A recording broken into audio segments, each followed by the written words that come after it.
Alright, hello, what's up everybody? It's ToniMorton here. We're going to talk about the political debate today. We're going to presidential debate.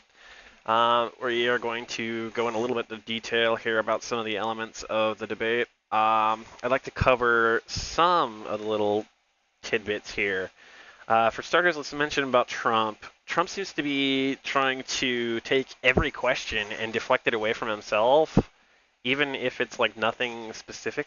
It's like he takes his policy questions that he should be using for his like actual like platform, and instead of like answering about policies, he's just directly like targeting Biden without even like trying to answer the question. It's really funny. Here's an example. You do it. Just 1 second. He said we killed 3 people. The people we killed are al-Baghdadi and Soleimani, the 2 greatest terrorists, biggest terrorists anywhere in the world.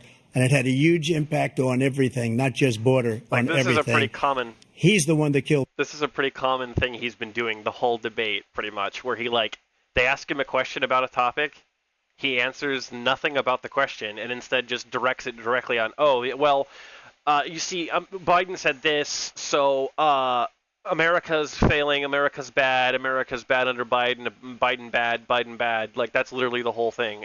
He has nothing. There's no political like skill here.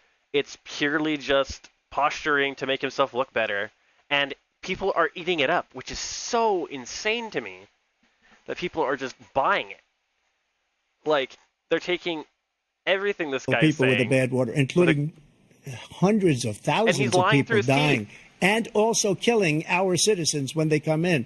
We are living right now in a rat's nest. I think they're killing our people in New York. I think he's talking about immigrants in this particular section, and this is some Nazi rhetoric right here. Like this is plain as day fascist, like us and them. Like they're the vermin of our country. They're polluting the blood of our nation. They are, that kind of shit. The exact same shit as Nazis did. New York and California and every state in the union, because we don't have borders anymore. Every state is now a border. And because of his ridiculous, insane, and very stupid policies, people are coming in and they're killing our citizens at a level that we've never seen. We call it migrant crime. I call it Biden migrant crime. Oh my They're God. killing our citizens at a level that we've never seen before. And you're reading. This is just factually incorrect. Statistically, crime has been like low. Like it's one of the lowest crime rates we've had in the history of America. And yet he's still trying to say that immigrants are somehow like coming here and making like more deaths suddenly happen, but it's just not. It's not factually correct. And he's also trying to fearmonger. Obviously, he's trying to say that these immigrants are coming into our nation and taking over, and doing all these things and making our nation so bad. But it's literally just pure fascist rhetoric. It like these 3 incredible young girls over the last few days. One of them, I just spoke to the mother, and they just had the funeral for this girl, 12 years old. This is horrible what's taken place. What's taken place in our country, we're literally an uncivilized country now.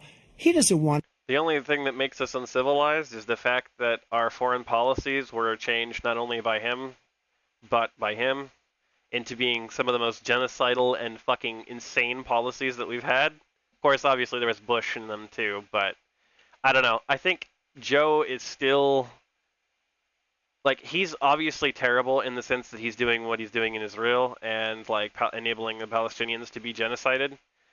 But I don't know. I think that Trump might still be worse if we actually elected him, because I think Project 2025 will be the absolute like final nail in the coffin, like the ensuring the death of American politics and American democracy. I think we truly have solidified into fascism at that point. Like with Joe, I mean, at least we have some semblance of democracy left, though I think we're going to have to still fight repeatedly every election after this, because I think this asshole is going to keep fighting, or if it's not him, somebody else. It to be. He just doesn't know. I honestly He don't know opened how the else borders. it's gonna go Nobody's in the ever future. seen anything like. And we have to get a lot of these people out, and we have to get them out fast, because they're going to. Joe just looks so done, and he's only 24 minutes in. Like, Destroy he our just country. can't. Just take a look at where they're living. They're living in luxury hotels. He honestly kind of looks like he's staring off into the abyss. Like, what the fuck kind of godlike entity is he looking at? in New York City and other places. This man's seeing Our God veterans while are this on the man's street. talking. They're dying because he doesn't care about our veterans. He doesn't care. He doesn't like the military at all, and he doesn't care about our veterans. Nobody been worse. I had the highest. Doesn't care about our veterans. I'm going to leave that one alone because I don't know the exact number of people, but I'm fairly certain that Trump's policies led to more issues with veterans than Biden's did. And matter of fact, like, I think the only thing that Biden had in regards to the veterans is the whole Afghanistan pullout thing, but that was also kind of precursored by Trump and it's kind of established by him as well. So I think that's kind of a bit of a misnomer to put it all on Biden for that. Highest approval rating for veterans taking care of the VA. He has the worst. He's gotten rid of all the things that I approved. Choice that I got through Congress, all of the different things I approved, they abandoned. I'm not going to comment by on far the highest, and now it's down in less than half because he's done all these great things that we did, and I think he did it just because I approved it, which is crazy. Wait. What? Can he repeat that? He did all and he these doesn't great care things about our that he veterans. did? Nobody been worse. I had the highest approval rating for veterans taking care of the VA. He has the worst. He's gotten rid of all the things that I approved. Choice that I got through Congress, all of the different things I approved, they abandoned. We had by far the highest, and now it's down in less than half because he's done all these great things that we did. And I think he's done all these great things that we did. That was a really weird way to say that, Trump. I think he did it just because I approved it, which is. I think he did it just because I approved it. Oh, okay. I think I understand what he's saying. So Biden got rid of the policy just because Trump approved it? That's what he's trying to say? It's crazy. But he has killed so many people at our border by allowing all. He hasn't. And, I mean, Donald, who were the people killing people at the border again? Was that Republicans? Was that Republicans that were building buoys with saw blades on them? Who was that? Was that Abbott? Oh, is he Republican? Oh, I'm sorry. I thought that was Democrat killing people at the border. Oh, wait, no, that was a Republican. All of these people to come in. President and it's Biden, a very sad day in America. President Biden, you have the mic. Every single thing he said is a lie.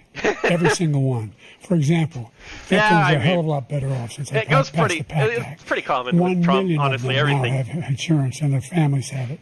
Their families have it because Trump's what just happened. like, oh, this guy has to talk now. Oh no, I'm gonna make myself Whether it look was bad Agent for 2 Orange seconds or while I burn get pits, they're all once he being gets to talk covered now. again, everyone's gonna be And like, he yeah, opposed Trump. the group opposed that. Trump's talking. We're also in a situation where they there's great respect for veterans. They listen to what Trump says, they feed into his lies, and then just instantly, like, the moment Biden talks, they're like, oh no, it's just all bullshit. But they don't look at this guy for how much of a bullshitter he is. My son spent a year in Iraq, living next to one of those burn pits, came back with stage 4 glioblastoma. I was recently in France for D-Day, and I spoke all about those heroes that died. I went to the World War II cemetery, World War I cemetery he refused to go to. He was standing with his 4-star general, and he told me, he said, I don't want to go in there because they're a bunch of losers and suckers. My son was not a loser, was not a sucker. You're the sucker. You're the loser. Ooh, man, you could see the anger. Look at this face. My son was. Look at that face. And he told me, he said, I don't want to go in there because they're a bunch of losers and suckers. My son was not. That's the face of sheer, absolute hatred and disgust. He is looking at that man like he wants to just stab him right there. Like he is. Sucker. How You're dare sucker. you? You're the loser. That's the President face Trump? of how dare you? First of all, that was a made-up quote. Suckers and losers. They made it up. It was in a third-rate magazine. I don't know that's about failing, that like many one. of these magazines. I'm fairly certain he that made quote that was up. pretty He put it accurate. in commercials. We've notified him. We had 19 people that said I didn't say it. If he didn't actually say it, then why does Biden not get in trouble for it? Why is he not trying to fight him in court for like libel or something, saying things that he didn't say? Why doesn't he go after him for it? Because he said it. That's why. And think of this. Who would say I'm at a cemetery or I'm talking about our veterans? Because nobody's taken better care. I'm so glad this came up and he brought it up. There's nobody that's taken better care of our soldiers than I have. To think that I would, in front of generals and others, say suckers and losers. We have 19 people that said it was never said by me. If I recall, didn't he say about the suckers and losers thing, in regards to like getting like going in the military, being a veteran, and like getting drafted and shit like that? Something he actively like tried to go against doing. Like he didn't sign up for any draft. He kind of dodged the draft using his bone spurs and the whole 9 yards. Like he has like nothing to say about military and like veterans because he's like literally the definition of a coward. It was made up by him, just like Russia was made up. Russia was not made up. Donald Trump is basically owned by the fucking Kremlin. I mean, not completely, obviously, but like he has enough debts to the Kremlin to where they have enough influence for him. And when he says, it's actually quite funny. Just like the 51. He mentions here at some point. I actually don't know what timestamp that was at. You think he'll stop when if he takes Ukraine? What do you think happens to Poland? What do you think of Belarus? What do you think? Okay, this is the context, basically about Ukraine. Trump mentions that, oh, well, if I was president, Putin wouldn't even dare try to go to Ukraine. And I don't think it's because Trump is some kind of like tactical genius or, you know, any kind of discouraging factor. I think it's rather Putin went into Ukraine purely because Joe won. Because Joe won, he wanted to spite the Democrats and use that particular like situation as like fodder for Trump. He wanted to give Trump an edge, and by saying that, you know, he'll stop the war and all that, like Putin basically is giving Trump an edge here. He's giving him like a bargaining chip, saying, "Oh, I can stop the war in Ukraine if I was president." But honestly, like, I don't know. I don't believe that the entire Ukraine war was like based on that specifically. That like Joe was elected. I mean, it could have been. It could have been partially why, but I don't know. I do think that Trump, by saying that, is implying that his buddy Putin would just, you know, pull out when he was president, because that was the whole point. I think it was just like a way to try to put more pressure on Biden as well, and then like use it as like a leverage for for political gain during the election cycle as well. Happens to those NATO countries. And so if you want a war, you ought to find out what he's going to do, because if in fact he does what he says and walks away, and by the way, all that money we give Ukraine are from weapons we make here in the United States. We give them the weapons, not the money at this point. And our NATO allies have produced as much funding for Ukraine as we have. That's why we're strong. Thank you. Moving on to the Middle East. In October, Hamas attacked Israel, killing more than 1,000 people and taking hundreds of hostages.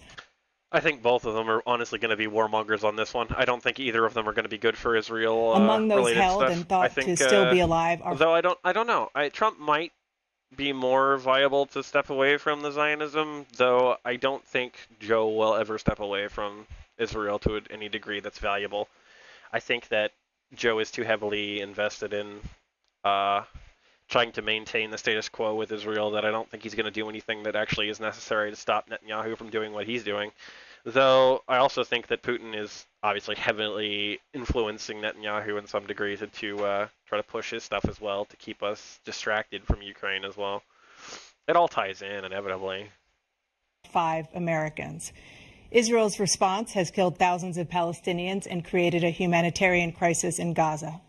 President Biden, you've put forward a proposal to resolve this conflict, but so far Hamas has not released the remaining hostages, and Israel is continuing its military offensive in Gaza. So what additional leverage will you military use offensive. To get That's an interesting choice of terms for a genocide, but all right.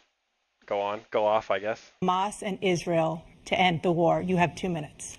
Number one, everyone from the United Nations Security Council straight through to the G7. Some of those stutters he has, like gaff stutter type deals, he's not like completely incongruent or like incapable of thought. He doesn't act like he has dementia. I think he is a lot more cognitively aware than a lot of people give him credit for. It's just that he has this ability to get stuck when he talks, and he doesn't like, he has a really hard time getting out of his stutters. To the Israelis and Netanyahu. And then maintaining a coherent point through said stutters as well, I think is also quite difficult for him too. I think it's a bad look in some way because I think it makes him look weaker than Trump. But at the same time, I think Trump also looks pretty weak, considering like he didn't do anything with policy and just completely started attacking Biden like repeatedly. I think a lot of the people in like our political system will see that and be aware that Trump is more immature in that sense. Himself But have endorsed the plan that put. I don't know if that's going to be the thing that'll solve the election problem. I don't know if Biden's going to have enough votes to get through, especially like after some of the like elements of this where like the Republicans are more polarized around Trump and thinking that he won the debate and everything, to which in some ways he won from a like perspective of popularity and his ability to just kind of like hold on to the performance, so to speak. Like he did a good performance, but he didn't do it to the degree where people were like expecting him to give like actual policy talk. Instead of giving policy information and like covering things like that, no, he just goes on full like I'm just gonna attack my opponent and like do that whole deal, which is like kind of what he did in 2016. Maybe not to the same degree now, but roughly similar. I don't know if Trump has any good like tricks in the hat, so to speak. I think he's kind of washing himself up, honestly, because he's looks like he's running out of tricks here a little bit. He's running out of like scandals to consider. He's running out of like ammunition against Biden. Like a lot of the things he's saying or rehashed, and like he repeats himself quite significantly in this debate as well. Endorse the plan I put forward, which is three. Number one, in the middle. A lot of it is basically like Joe trying to talk about his policies and stuff to some degree. Using certain weapons among population centers. And then, just going back to Ukraine for 1 second, we have an ocean separating us. The European nations together have spent $100 billion or maybe more than that. Did he just say what I think he just said? Is he implying that because there's an ocean between Europe and America, that we don't need to invest in NATO? Is he actually that stupid? Less than us. Why doesn't he call them and say you got to put up your money like I did with NATO?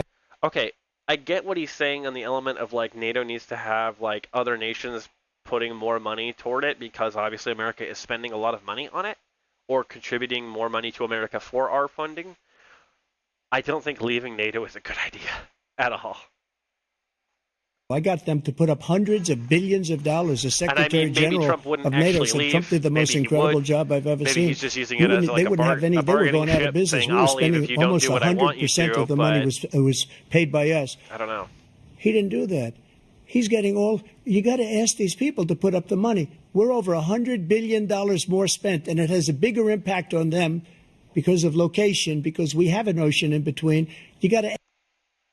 This is honestly a really poor argument here because just because we have an ocean between America and like Eastern and Western Europe, like the entirety of Europe is at the mercy of the powers that be in Europe, like China, Russia, like Germany, France, all of those guys like are basically the powers of Europe. And like when you have the powers of Europe be threatened by another massive power, i.e. Russia or China, you need to have that alliance, because if you don't and you lose those key structural positions in Europe, now you've got a situation where there may be an ocean between you, but if everybody in Europe is now under Russian control or under Chinese control and they have seized the entirety of like Europe, they can now use those nations as a portable aircraft carriers and landing craft, basically, and deploy their vehicles from there and use those to attack America directly on the mainland. And they can also set up interceptor systems in those countries as well. So if Russia wanted to, proceed through designing additional like interceptor systems like we have, they could do the same thing we do. We build our missile interceptors in Europe, and Russia could do the same thing. They could build some interceptors, put them in the European countries that they've seized, and use those as a means to try to intercept any kind of tactical strikes that could be deployed against Russia in the future. Though I don't believe in we'll be attacking Russia directly like that. I think that if anything would happen, it would be a decapitation strike with Putin being removed. But I don't even know if that would be enough to stop the entirety of Russia from having issues. I mean, obviously there's still like Putin's keys, so to speak, in power that have significant pull as well that need to be addressed, not just Putin himself. Though I think a lot of his advisors have been either thrown out windows or, the usual, or just fired, I guess. Depending on if he actually fires people, he might just, have them off, depending. I'm not really sure how Putin does his things. I know he's at least fired a few people that he had as advisors, and the rest of them either mysteriously died or fell out windows, so I don't know. Obviously, there's a lot of complicated nuance with that in regards to like nations and their sovereign like territories, and I don't think personally that NATO is like a great alliance. I think it is flawed in some degrees, but I do believe that NATO is necessary, at least currently. I don't think it will always be necessary, but I think for now, at least, it's still one of those necessary things that we do need to some degree to at least ensure the stable partnerships between Europe and America and establishing, a larger front versus like Russia and China and like North Korea, especially if they try to like create their own kind of pact as well. That might be a bit more important to have NATO then. So I don't really think that Trump should ever consider doing that. But I understand what he's saying with regards to defense spending.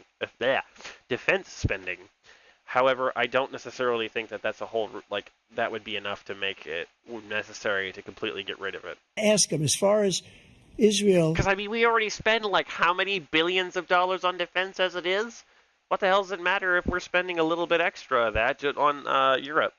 I mean, if it's already in the defense budget, And Hamas.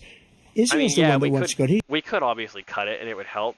But I don't think that would be, like, the best course of action in some sense, too, though. Like, if we cut NATO funding, then, like, where are they going to use that money for? Are they going to use it for more war? Are they going to use it to actually fund back into Americans and help people, like, with, healthcare and actual, like, things that matter, like Social Security and Medicare, Medicaid.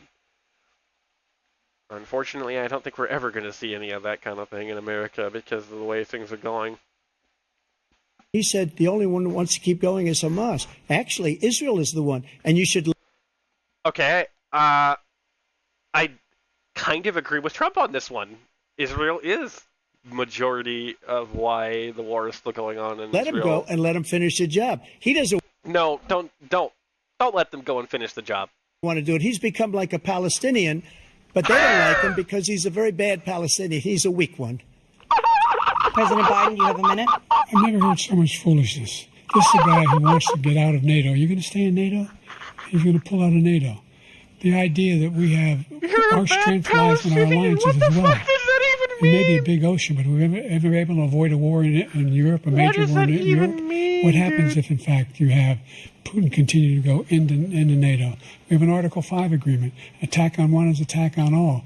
You want to start to... If anyone's a bad Palestinian, I mean, that doesn't even fit. It doesn't even fit. Because Joe is not a Palestinian. He does not support Palestinians. He has actively enabled the genocide of Palestinians. So why the fuck would you call him a Palestinian? You call him a bad Israeli. Maybe. Of course, I don't think Trump can say that because he doesn't want to piss off Netanyahu and the Israeli electorate as well. Let Putin go in and control Ukraine and then move on to Poland and other places.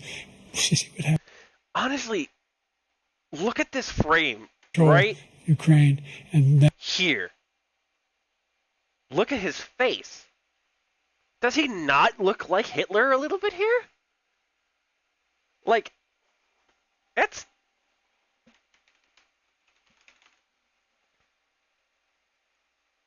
Come on, give me the image. I don't know, man. That's a really interesting freeze frame. It's obviously not going to be perfectly identical, but just like the way he has this like death stare. He just like stares off into the crowd with this like psychopathic gaze. It just and the frown and everything. It's eerily uncanny. I mean, it's not perfect, obviously, but oh my god. Then move on to Poland and other places. He looks. What happens then? And then he has no idea little... what the hell he's talking about. I guess he's going to try to 50 comment other on... nations around the world to support you. He's like, oh, I don't know what I'm talking about, huh, Joe? I don't know what I'm talking about, huh? Ukraine, including He's so Japan mad. And South Korea, because they understand that this kind of dislocation has a serious threat to the whole world peace. No major war in Europe has ever been able to be contained just to Europe. President Trump, just to follow up, would you support the creation of an independent Palestinian state in order to achieve peace in the region? I'd have to see, but before we do that, the problem we have is that we spend all the money. So they kill us on trade. I made great trade deals with the European nations because if you add them up, they're about the same size economically. Their economy is about the same size as the United States. And they were no cars, they don't want anything that we have, but we're supposed to take their cars, their food, their everything, their agriculture. I changed that. But the big thing I changed is they don't want to pay. And the only reason that he can play games with... What is he even talking about? I'm so confused. He's talking about. And by the way, I got 50 other nations. Palestinian state. The problem we have is peace in the region. She asked him, will you do a Palestinian state? Deflects conversation, completely goes back on the previous. Before we do that, I have to see, but before I answer that question, let me talk about this other thing I want to mention now. The problem we have is that we spend all the money. We spend all the money for what? All the money from NATO? Is that what he's talking about? So they kill us on trade. NATO kills us on trade? How? We don't trade because of NATO. We trade because of the free trade agreements we have with Europe. We don't trade because of NATO specifically. What the fuck is he talking about? Great trade deals with the European nations. You have great trade deals. Okay, yeah. That's trade deals. That's not NATO. What are you talking about here? Because if you add them up, they're about the same size economically. What is? Oh, Europe? They're all about the same size economically? Is that what his point is here? Economy is about the same size as the United States. If you combine all of Europe together, maybe, it just maybe. I don't think that's even correct, honestly. Let me see.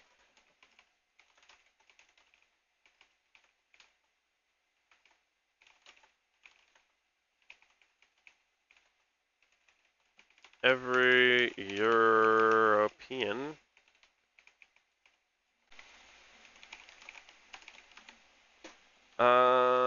the United States, I wonder if he's talking about, like, actual trade, or if he's talking about, like, importing of weapons. Made great trade deals with the European nations. Because if you add them up, they're about the same size economically. Their economy is about the same size as the United States. And they were no cars, they don't want anything. What is he? No anything cars? that we have, but we're supposed to take their cars, their food. We're supposed to take European cars and food? What? Their everything, their agriculture. I changed that. But I don't understand what he's talking about. This doesn't make any sense. One minute he's talking about NATO, and the next minute he's talking about trade deals and, like, apparently how European nations' GDP is equal to America by combining them together? What? Big thing I changed is they don't want to pay. And the only reason that... They don't want to pay for what? Trade? Or they don't want to pay for NATO? What the fuck is he talking about? He can play games with NATO is because I got them to put up hundreds of billions of dollars. I said, and he's right about this, I said, no, I'm not going to support... You want to... Okay, so he was talking about cars. We don't want to buy European cars and stuff because NATO, because Biden, because reason. Huh? NATO, if you don't pay. They asked me that question. We want to buy cars from NATO because they don't. What? Would you guard us? No, I'm not going to support NATO if you don't pay.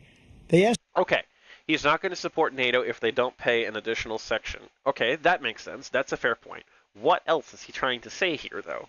Ask me that question. Would you guard us against Russia at a very secret meeting of the 28 states at that time, nations at that time? And they said, no, if you don't pay, I won't do that. And you know what happened? Billions and billions of dollars came flowing in the next day and the next months. But now we're in the same position. We're paying everybody's bills. Let's turn to the issue of democracy. Former President Trump, I want to ask you about January 6, 2021. After you rallied your supporters that day, some of them stormed the Capitol to stop the constitutionally mandated counting of electoral votes. As president, you swore an oath to, quote, preserve, protect, and defend, unquote, the Constitution. What do you say to voters who believe that you violated that oath through your actions and inaction on January 6th and worry that you'll do it again? Well, I don't think too many believe that. And let me tell you about January 6th. On January 6th, we had a great border. Nobody coming through, very few. On January 6th, we were energy independent. On January 6th, we had the lowest taxes ever. We had the lowest regulations ever. On January 6th, we were respected all over the world. All over the world, we were respected. And then he comes in, and we're now laughed at. We're like a bunch of stupid people. What happened to the United States' reputation under this man's leadership is horrible, including weaponization, which I'm sure at some point you'll be talking about, where he goes after his political opponent because he can't beat him fair and square.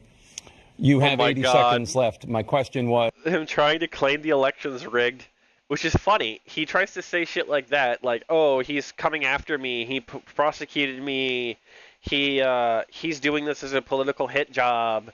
But then he also says later in the debate that, oh, well, if the election is secure and safe, I would accept the election results. No, you fucking wouldn't. It doesn't matter how safe or secure the election is. You can't possibly accept the results because it would completely lose your freedom. You are literally begging for this position just because you want to fucking get away from your crimes. You convicted felon, as fucking Biden once again points out in here, which is great. I hope I can find that part. Those voters who believe that you violated your constitutional oath through your actions and inaction on January 6, 2021, and worry that you'll do it again? Well, I didn't say that to anybody. I said peacefully and patriotically. And Nancy Pelosi, if you just watched the news from 2 days ago, on tape to her daughter, who's a documentary filmmaker, they say, but she's saying, oh, no, it's my responsibility. I was responsible for this because I offered her 10,000 soldiers or National Guard, and she turned them down. And the mayor in writing, by the way, the mayor, in writing. He offered 10,000 National Guard soldiers. Okay. And Nancy Pelosi didn't want the National Guard to be there because they didn't expect there to be a fucking riot, although Trump sent the people there to be a riot. And then, if I recall correctly, wasn't the Capitol understaffed because of Trump? Didn't he, like, actively try to get, like, less police and less military, like, to be there so the Capitol attack could happen? Turned it down, the mayor of D.C. They turned it down. I offered 10,000 because... They turned it down because they didn't know that you were planning on doing that, my guy. And if they didn't turn it down... I could see. I had virtually nothing You'd basically just be a fucking Gestapo standing there during the fucking election. Or not the... Well, yeah, the election certification. They asked me to go make a speech. I could see what was happening. Everybody was saying they're going to be there on January 6th. They're going to be there. And I said, you know what? There's a lot of people coming. You could feel it. You could feel it, too, and you could... I wonder if Biden wins again, if he's going to try a J6 again. Feel it. And I said, they ought to have some National Guard or whatever. And I offered it to her, and she now admits that she turned it down. And it was the same day she was, I don't know, she can't be very happy with her daughter because it made her into a liar. She said, I take full responsibility for January 6th. President Biden? Look, he encouraged those folks to go up on Capitol Hill, number one. Yeah, absolutely. I sat in the dining room off the Oval Office. And he has the nerve to fucking shake his head at that. Folks to go up on Capitol Hill, number one. I sat in the dining room off the Oval. And he shakes his head at that. You fucking lying sack of shit. Oval Office. He sat there for 3 hours. 3 hours watching, begging. He literally fucking, not only did he fucking say the shit he did to instigate the fucking January 6th thing, but then there was that whole controversy where he was in his limousine, like, throwing a fucking tantrum like a little child, and tried to grab the steering wheel from his Secret Service officer, and, like, fucking tried to steer the car to go to the Capitol because he wanted to see his actions. Like, that's the kind of shit this motherfucker was doing back then. And he has the nerve to say that he didn't instigate that? Bullshit. Being begged by his vice president and a number of his colleagues in the Republican side. Yeah. Also tried to throw his vice president under the fucking bus by telling his crew to fucking hang the vice president to stop them from certifying the election. Like, that's fucking insanity. As well. This is some banana republic call shit. Call for a stop to end it. Instead, they talked about these people being patriots and great patrons of America. Absolutely, yeah. In fact, the January 6th patriots. Those patriots, they were just patriots. Yep. He says he'll now forgive them for what they've done. They've been convicted. He says he wants to commute their sentences and say that... He wants to give them special treatment because they're his political Gestapo. No, but he went to every single court in the nation. I don't know how many cases. Scores of cases, including the Supreme... Interesting little tidbit. I wonder why they have two microphones. I guess because if their podium mic is muted, they still can record their secondary audio?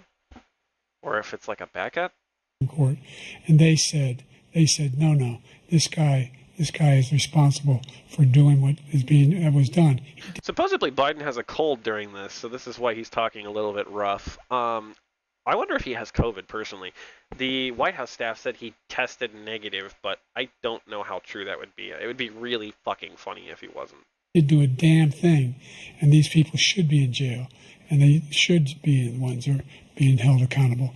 And he wants to let them all out, and now he says if he loses again, such a whiner that he is, that there could be a bloodbath. Honestly, it looks like Trump's like trying to keep himself occupied by just like doing all these little motions to keep himself from like fucking trying to say anything. Thank you, President Biden. President Trump? I will say he was fairly restrained for this debate. He didn't actually do the shit he did in 2016 where he tried to keep jumping in front of Biden on everything. What they've done to some people that are Of course, they also muted the mics and shit for this one, so I think that's why, but...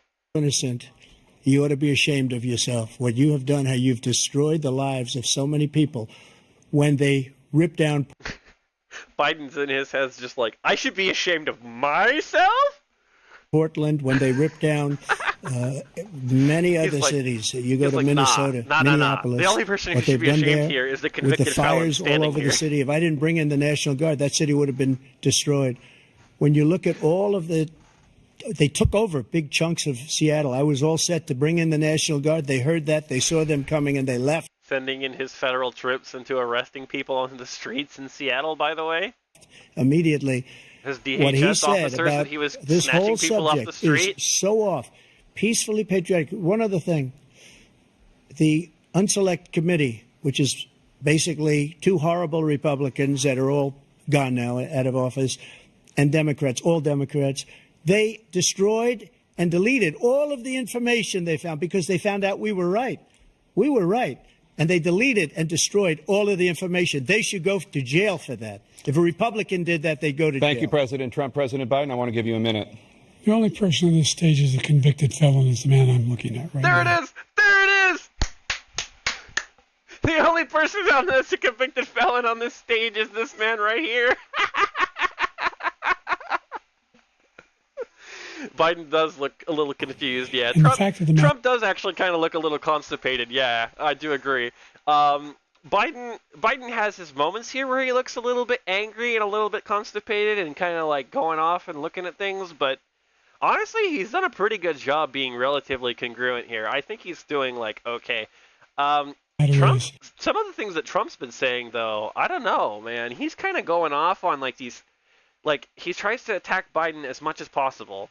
But he also tries to deflect by like going on these long tirades of just absolute shit.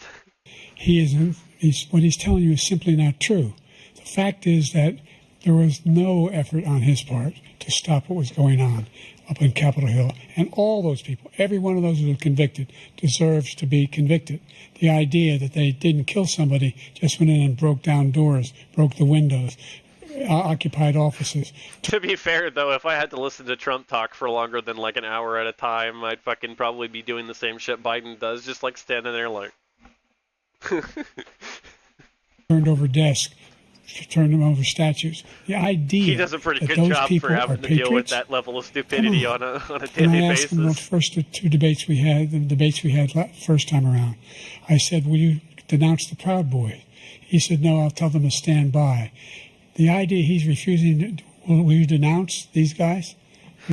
I'll tell him to stand by. Shakes head. Bro, you literally said stand back and stand by. What are you talking about? You denounce the people we're talking about now? You denounce the people who attacked that Capitol? What are you going to do? I'm going to give you a minute, President Trump, for a follow-up question I have.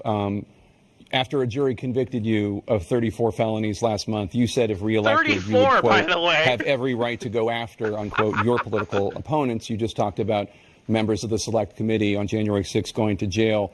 Your main political opponent is standing on stage with you tonight. Can you clarify exactly what it means about you feeling you have every right to go after your political opponents? Well, I said my retribution is going to be success. We're going to make this country successful again, because right now it's a failing nation. My retribution is going to be success. But when he talks about his retribution will be complete overthrow of American democracy and a shift to fascism. That'll be his fucking retribution. A convicted felon. His son is a convicted felon. His son's a convicted felon. How many felonies does Joe's son have? For one? You have 34, 37? What was it? And he has, like, what? A couple? Maybe? And, like, Joe doesn't have any. He's talking about you, buddy. At a very high level. You're a his fucking son is presidential convicted. candidate Going to be convicted with felonies. Probably numerous other times. I don't think should have been Joe's convicted son is before, running but for his president, Justice Department let the statute of limitations lapse on the most important things. But he could be a convicted felon as soon as he gets out of office. Joe could be a convicted felon with all of... For what? He has absolutely nothing against him except for the one little classified document thing that they did, but they completely dismissed. The things that he's done. He's done horrible things. About the only thing I could see Joe getting punished for would be going to the International Criminal Court for his genocide complacency, but that'll never fucking happen. All of the death caused at the border, telling the Ukrainian people that we're going to want $1 billion, you change the prosecutor, otherwise you're not getting $1 billion. If I ever said that, that's quid pro quo, that we're not going to do anything. We're not going to give you $1 billion unless you change your prosecutor having to do with the son. This man is a criminal. This man, you're lucky. You're lucky. I did nothing wrong. We'd have a system that was rigged and disgusting. I did nothing wrong. Thank you, President Trump. President Biden, you have said... Of course you didn't do anything wrong, Trump. No, not at all. That phone call to Georgia was an excellent phone call where you tried to, find the, whatever, like 10,000 votes or what was it? Fucking making a phone call to the Georgia governor like, I need you to find 10,000 votes. And if you don't find those votes, well, I'm just going to be very upset with you. Well, you want to respond? Go ahead. I'll give you a minute to respond. The idea that I did anything wrong relative to what you're talking about is outrageous. It's simply a lie, number one. Number two, the idea that you have a right to seek retribution against any American just because you're president is wrong. It's simply wrong. No president's ever spoken like that before. No president in our history has spoken like that before. Number three. He looks so arrogant in this. He's like... He's just such a fucking child. He's like, nuh-uh, nuh-uh. Charged with. And think of all the civil penalties you have. How many billions of dollars do you owe in civil penalties for molesting a woman in public, for doing a whole range of things? Yeah, we do inch every day. We do inch a lot closer to a more fascist or authoritarian. What are you talking about? Structure of government, unfortunately. Give you a minute, sir. I didn't have sex with a porn star. Number one. Number two, that was a yes, you literally did. You had to pay them hush money, bruh. Case that was started and moved. They moved a high-ranking official, a DOJ, into the Manhattan DA's office to start that case. That case is going to be appealed and won. We had a very terrible judge, a horrible judge, Democrat. The prosecutor were all high-ranking Democrats, appointed people. and both the civil. Honestly, I find it astounding that we finally gave up trying to have super professional presidents, and instead of professionalism, people are feeding into the whole logic of oh, does the president make things sound good to me? Oh, does the president have good words and make things make sense for me? Even though he's talking about things that don't have anything to do with actual politics and fucking policies and shit like that. He's just talking about random shit oh, the border and oh, how the immigrants are coming in and trying to sell this propaganda shit. It's just fucking, it's honestly, I would be so physically and mentally exhausted having to debate with him. I could not. I would be oh my God, can you please just shut the fuck up? Criminal. He basically went after his political opponent, yeah, I know, right? Because he thought it was going to damage me. But when the public found out about these cases, because they understand it better than he does, he has no idea what these cases are. But when they found out about these cases, you know what they did? Honestly, my poll numbers went up, way up. It's kind of funny that he denies that too, because I mean, obviously there's the whole hush money thing, but who in their right mind would deny having sex with a porn star? Most people would be bragging about that, would they not? You know that because you're reporting it. And we took in more money in the last 2 weeks than we've ever taken in the history of any campaign. I don't think any campaign has ever taken hundreds. As if Trump's been a real professional president ever. Why does he care? Of millions of dollars came pouring in because the public knows it's a scam and it's a guy that's after his political opponent because he can't win fair and square. Thank you, President Trump. President Biden. He's after his political opponent because he can't win fair and square. Okay. So, trying to overthrow the results of the election isn't not playing fair and square? You have said, quote, Donald Trump and his MAGA Republicans are determined to destroy American democracy. Do you believe that the tens of millions of Americans who are likely to vote for President Trump will be voting against American democracy? The more they know about what he's done, yes. The more they know about what he's done. And there's a lot more coming. He's got a lot of cases down the road coming around. His fucking Project 2025 proposal that the Republican Party's trying to push under him is definitely something that will push us significantly forward towards fascism. They're trying to... Project 2025 basically wants to replace a significant portion of the existing infrastructure in the government with conservatives, and by bringing in these younger conservatives, basically making a conservative majority in the government and trying to take away all the leftist stuff. They want to get rid of Social Security, they want to cut Medicare, Medicaid, they want to get rid of regulations, get rid of the EPA, they want to fucking gut the Department of Justice, to gut DHS, I think, a little bit. And a couple others government agencies are gonna get slashed and fucking redone, and they want to consolidate power into the executive branch and fucking use the courts to push more powerful agendas so Trump can basically cement himself as a fucking dictator. It's honestly I might make a video in the future about discussing some of the stuff about Project 2025, because it is such a very detailed and comprehensive thing that really needs to be mentioned, I think, because not a lot of people are really talking about the implications of it. I think some people have mentioned it, but it's more they mention it in passing rather than specifically talking about it. He's got a whole range of issues he has to face. I don't know what the juries will do, but I do know he has a real problem. And so the fact that, could you ever think you hear any president say that I'm going to seek retribution? Do you ever hear any president say that I thought Hitler had some good ideas? What got me involved to run in the first place after my son had died, I decided in Iraq. Joe? Joe? I'm going to seek retribution. Do you ever hear any president say that I thought Hitler had some good ideas? I just did, from a president. What got me involved to run the first place after my son had died, I decided fucking hell, because of Iraq. Why would you say that?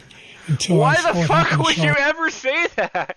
Virginia, people coming out of the woods carrying swastikas. I mean, I know he's trying to draw parallels to Hitler, but what the fuck? Why would you say that way? They sang when back in Germany, and the young woman got killed. They spoke to the mother, and they asked him. They said, "What do you think of those people?" The people. I honestly, I don't know. Sometimes he acts like he knows what he's saying, and other times he's like trying to make a point, but he's really poor at actually like communicating his point. So I think he has like the thing he wants to say in his head, but when he tries to say it, it doesn't come out right. And so it just comes out like really confusing, and then like he doesn't ever like elaborate further, which is another problem.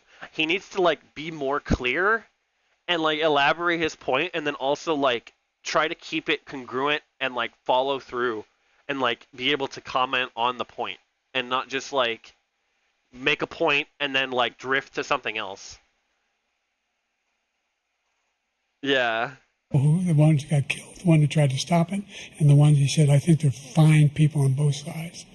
What American president would ever say, Nazis coming out of fields, carrying torches, singing the same anti-Semitic bile, carrying swastikas, were fine people? And this is the guy who says Hitler's done some good things. I'd like to know what they... Okay. I actually do remember that quote. I'm fairly certain he did make that statement where he said that Hitler's done some good things, and that's just, I mean, the fact that Trump even said that is funny, but just, I find it kind of funny that Biden's making a point about that while also kind of saying it at the same time. They are. The good things Hitler's done, that's what he said. This guy has no sense of American democracy. Not just American democracy. I don't think Trump has a sense of any kind of democracy. I mean, he was literally stroking Kim Jong-un's ego so fucking hard about how much of an amazing dictator he was because he envies him. He envies the power and control he has over his people. He wants to be a cult of personality leader like that. Like, that's his biggest dream. And that's what it is with, like, Hitler, too. Hitler was a massive cult of personality. Like, he convinced people who were just poorly educated and didn't understand the specific topics that were under analysis in a lot of the German politics. Like, a lot of the things that like Hitler was saying, if you listen to his speeches translated into English, they make no sense. They make absolutely, like, barely any sense, if not none at all. Like, he talks about things like, oh, the Jews are going to pollute the nation, and then he talks about how, like, the Jews are the ones that are actually controlling capital, and, like, they're the ones that did all these terrible things, and, like, they're the ones that cause all the world's problems, and how, like, his Aryan nation would be so perfect and be able to solve all the issues and all this shit. But, like,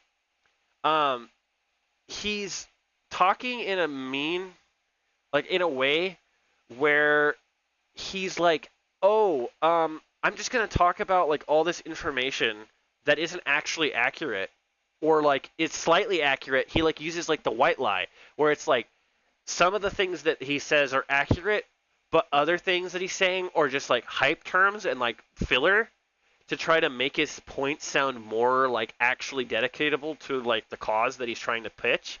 And that's the same thing Trump does. He pitches his ideology, and then he keeps trying to reinforce that ideology by, like, saying, like, a lot of the same rhetoric that he's been using. He kind of, like, reinforces it by repeating it.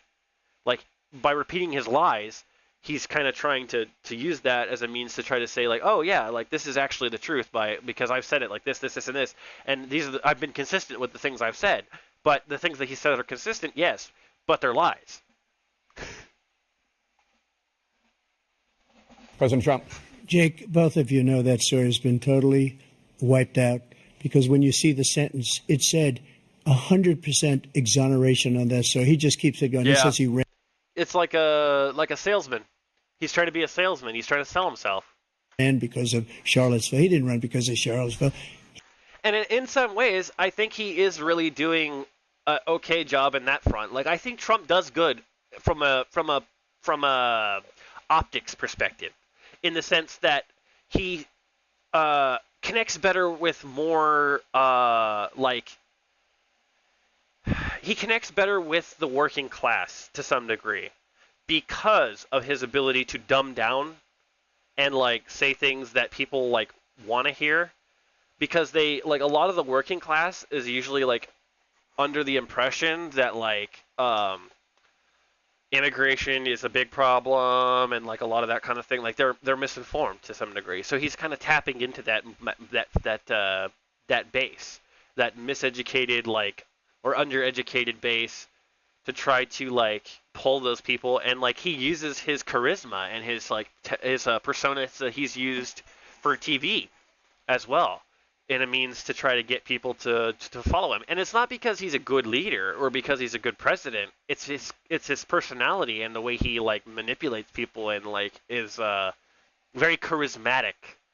He's very like able to kind of say things in a manner that doesn't like he strokes people's ego. He says things in a manner that like doesn't necessarily just stroke their ego, but also like gives them inspiration to like act in ways that they may not necessarily do. Like he's like giving them the motivation to like do January 6th, for example, by saying the things that he said, like, oh, the Proud Boys stand back, stand by, like listen for my commands. Basically, like he's giving these nods to these people, and they're like, oh, he's our cult leader. He's telling us, oh, you know, you need to do this and this. Like we gotta do our stuff to protect our nation, you know. And he's using like the terminology like, oh, poisoning the blood of our nation and the vermin of our nation, our immigrants are our vermin, and da-da-da, and shit like that. He's using, like, just adaptations of Nazi rhetoric. He ran because it was his last chance. He's not equipped to... And it's, honestly, it kind of helps that America is capitalist, too, because capitalism also in itself leads to, like, as capitalism becomes less regulated and unfettered, it tends to become more and more unregulated and more toward authoritarianism. Because the capital owners become able to influence politics to such a degree that the voters don't really have any ability to seek any kind of power in their political structures anymore, because the politics are ruled by money from their PAC donors and other things like that. That's what Bernie talking about getting money out of politics so much. But obviously it's extremely difficult when you have multiple, you know, different multi-billion-dollar corporations funneling money into the electoral system to try to push an agenda for one party over another, or both parties in some cases, depending. I mean, obviously both parties are in the pockets of the corporations.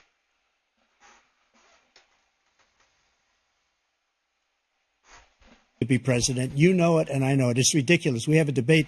We're trying to justify his presidency. His presidency is, without question, the worst president, the worst presidency in the history of our country. It's simply not true. In fact, I think Trump scored significantly worse as a president than Biden does. Even, I think Trump's score was lower than Bush.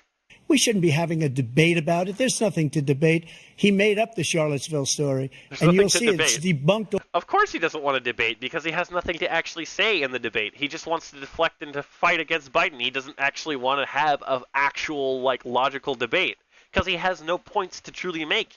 The debate's purely for him to show himself off. All over the place. Every anchor has, every reasonable anchor has debunked. That's why he has no ability to respond to the questions that they ask him, because either he doesn't understand the question to a degree that he should, or he understands the question, but he doesn't want to answer it because he'd rather just use his time to attack Biden directly, and he knows that would give him more political points in some sense, because they want to see that. Like, people want to tune in and have that drama, because they're feeding into the drama element, not so much the actual politics element. It. And just the other day it came out where it was fully debunked. It's a nonsense story. He knows that, and he didn't run because of Charlottesville. He used that as an excuse to run. President Biden? And debunked. It happened. All you have to do is listen to what was said at the time. And the idea that somehow that's the only reason I ran because I was worried a guy like this guy could get elected. If he thought they were good people coming out of that forest, carrying those woods, carrying those torches, then he didn't deserve to be president. Didn't deserve to be president at all. And wait, did he just talk about? Wait. Huh? That's the only reason. All you have to do is listen to what was said at the time, and the idea that so he's still talking about the Hitler thing. I'm thinking. Somehow that's the only reason I ran. I ran because I was worried a guy like this guy could get elected. Yeah. Okay, but he thought they were good people coming out of that forest. He thought there were good people coming out of that forest. What does he mean by that? Does he mean, like, Klan members coming out of the forests? Carrying those woods, carrying those torches. Carrying those torches. So is he talking about, like, a lynch mob of the Klan? Or is he talking about, like, Proud Boys? Like, what is Biden talking about here? I'm a little confused. He didn't deserve to be president. Didn't deserve to be president at all. And the idea that he's talking about all this being fabricated, we saw with our own eyes. We saw what happened on January. Yeah, he's trying to just gaslight us into denying reality at this point. January 6th. We saw the people breaking through the windows. We saw people occupying. Yeah, Trump is very intelligent, but I don't think he's as intelligent as he needs to be. I think he believes that he's more intelligent than he actually is. And I think that's a big problem for him. Because I think his overconfidence in his level of intellect or intelligence is the very thing that is the problem for Trump. I think that he's overconfident in his abilities, so he advocates these things and tries to say these things, but then he actually just ends up making himself look more like an idiot for people that actually understand what's going on. His own vice president. Look, there's a reason why 40 of his... But that doesn't necessarily discount the fact that Biden, in some cases, obviously doesn't understand everything either. I mean, I don't think any president understands every element of their job. But with Trump, he has no political experience whatsoever, so he learned everything from just being in office. And, like, I think a lot of that is, like, him trying to use a lot of his political, like, using his old media training for his political gain. Is what what I was trying to say there. But yeah, like, I think he's used a lot of his, like, media stuff from, like, when he had his show, like The Apprentice and stuff like that. I think he's using a lot of the techniques that he used in those shows to try to get himself to seem more likable on, like, actual, like, news media. 44 top cabinet officers refused to endorse him this time. His vice president has. But as an actual politician, Trump has no experience whatsoever. So him being, like, president, I don't know. I don't think his policies are ever going to be great because I don't think he has the logic to actually understand what policies need to be implemented and what doesn't.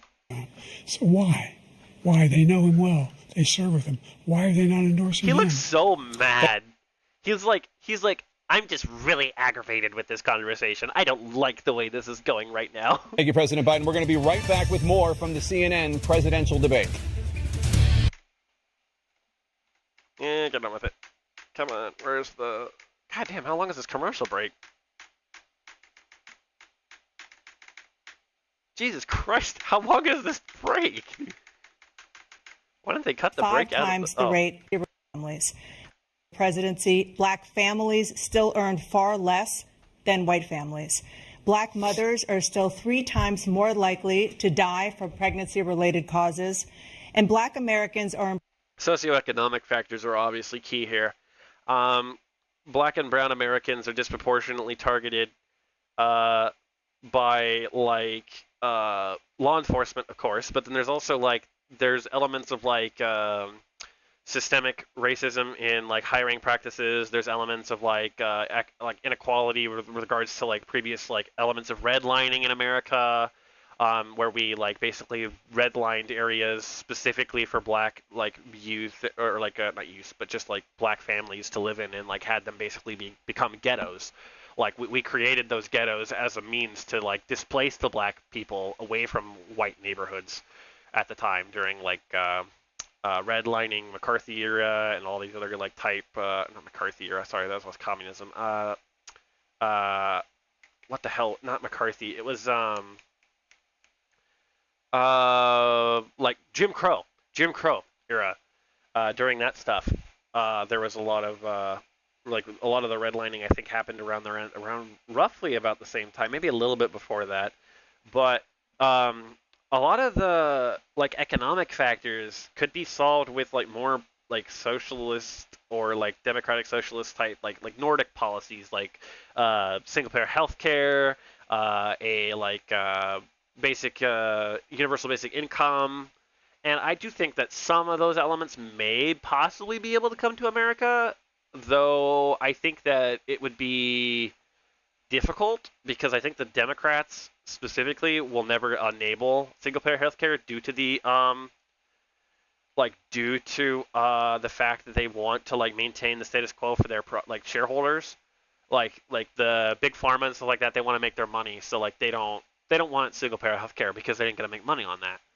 So I think a lot of that is gonna have to be like fought out either by having like a governmental insurance plan for that to pay for everything for people, or they're just going to have to completely like nationalize, federalize the big pharma corporations and use them to do it if we were going to do something to that degree where we were going to like have a completely restructured healthcare system.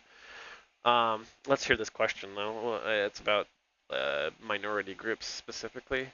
Imprisoned at 5 times the rate of white Americans. Okay, they're talking what about do you say prisons. to black voters who are disappointed that you haven't made more progress? They acknowledge they made a lot of progress, number one. The fact of the matter is there's more small black businesses. To some degree, Biden has helped with the minority issue in some ways, but it's like a token gesture. It's not a full-on like actually trying to do anything. Biden, especially like the thing I hate about election years is they make these promises. They make these statements like, "Oh, I'm gonna like." Biden's flat out tweeted earlier after the debate. He's like, "I'm gonna fight to get Roe v. Wade reinstated if I'm elected again." You're president now, buddy. Why don't you do it now? Oh, because you got to use fucking leverage to get the people to fucking vote for you. You got to stick that lever right in their asshole and bend it sideways to get people to fucking vote for your ass. Because you know damn well that people aren't going to vote for you just because of the way you're treating people. Like with his policies for fucking helping Israel, genociding the Palestinians. Does he care about those minority groups? No, not at all. He tries to say, "Oh, I'm such a diverse and equitable person and try to help all these minority groups," but then he turns around and fucking enables a genocide to happen. And then also fucking actively goes and he screwed with a few policies, I believe, for I could have sworn there was something. He changed some kind of policy with regards to like bail amounts and shit like that. I think it was. Let me see. There was a policy.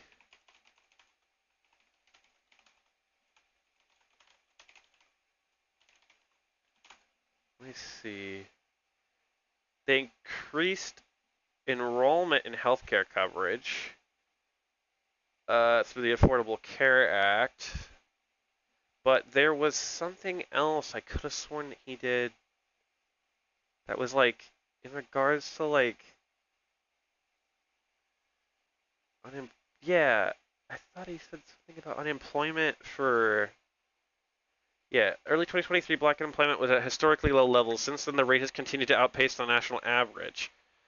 A national unemployment rate at 3.9%, while the black unemployment rate stood at 5.6%, highest among all races, with the unemployment rate for black men steadily rising. Which is interesting that while he has made some progress, there does still be like a movement to like target minority groups still, which could be because of the polarization toward more like anti-minority like sentiments. I think that could be an element where like Trump has started like a process of getting people to be more vocal about their racism. And so I think a lot of companies are like subtly invoking their racism in some way where they're like trying to like not every company. Obviously there's ones with like the diversity initiatives and whatever to that degree, you know, that the Republicans try to make out as some big conspiracy. But in reality, white people still do get obviously jobs a lot more than blacks and like browns, but like higher paying jobs rather than like menial jobs typically are still, I think, a majority of people in like menial jobs are more typically brown and like brown, Hispanic, Latino, or brown, Hispanic or like black or brown, like Indian, Pakistani, you know, etc. Arab, you know. I think a lot of those people struggle with like not because the Republicans and the right wing try to say it's like a diversity problem, but it's and like there's people going actively against whites, but it's not even the case. Like people are actively like trying to get more diverse hires, but like I think a lot of the element with like black youth specifically, like black men, is that the disproportionate levels of socioeconomic factors that have impacted their lives, like the redlining and systemic racism and stuff like that, and law enforcement and like school or prison pipeline, school resource officers like constantly checking children for like drugs and shit like that. And like even if they just commit like some kind of minor crime in a school that can possibly like fuck up their entire life just by giving them a criminal record, like I think a lot of that is the critical factor there, that the black youths don't have the abilities to get higher education because of their socioeconomic status. I think that might be a critical factor as to why there is an increased rate of like blacks in unemployment right now because of that. I think a lot of the higher level work that is available is disproportionately against them because they're not able to get a higher education, like a higher degree or like something like that. I mean, obviously there's assistance programs, but not everybody can get on like government assistance, and not everybody can get like grants, and not everybody can get like educational grants or something like that to get in.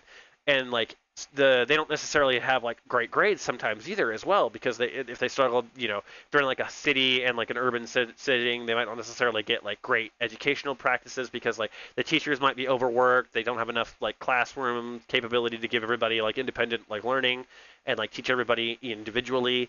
They don't have the ability to give like proper tools and stuff like like access to internet or access to books and stuff like that.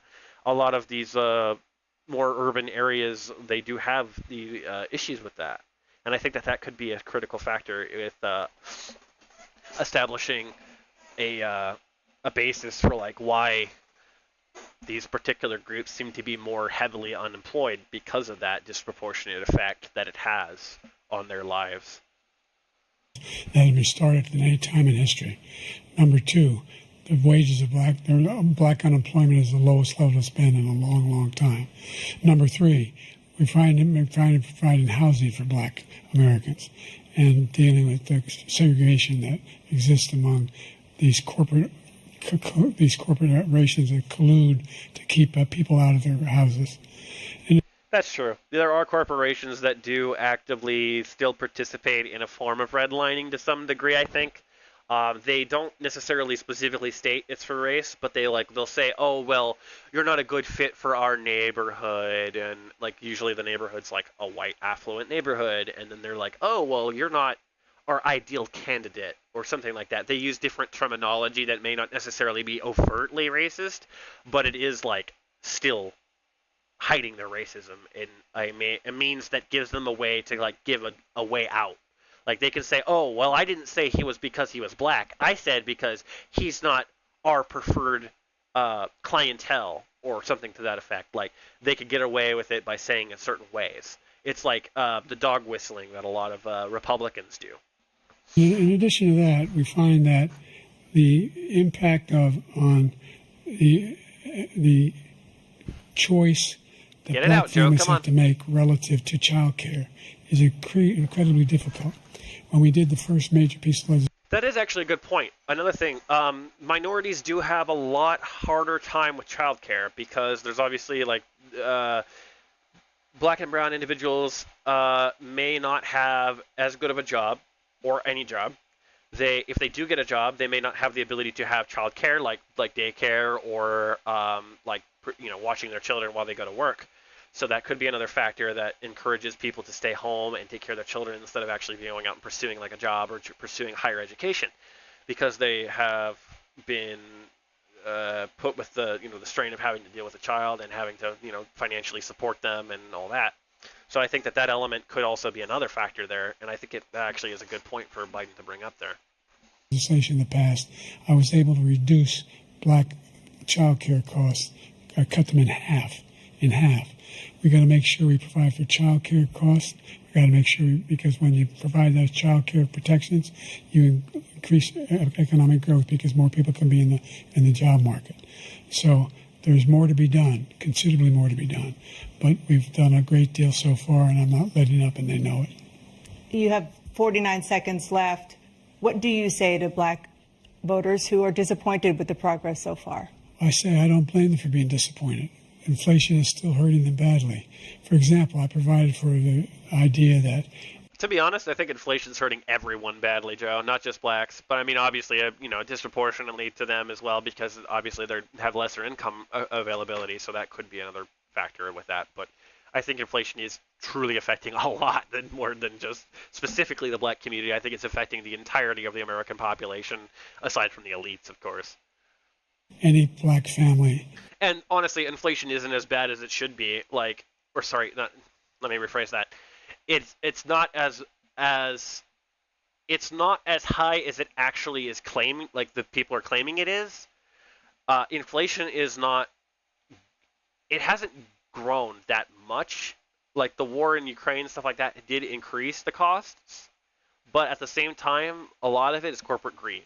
A lot of the corporations increase the cost of their products and stuff like that just purely because they can make more money off of it. It was like why are corporations making record profits during the year of the pandemic, when like the major years of the pandemic and shit, they were making record profits off of that.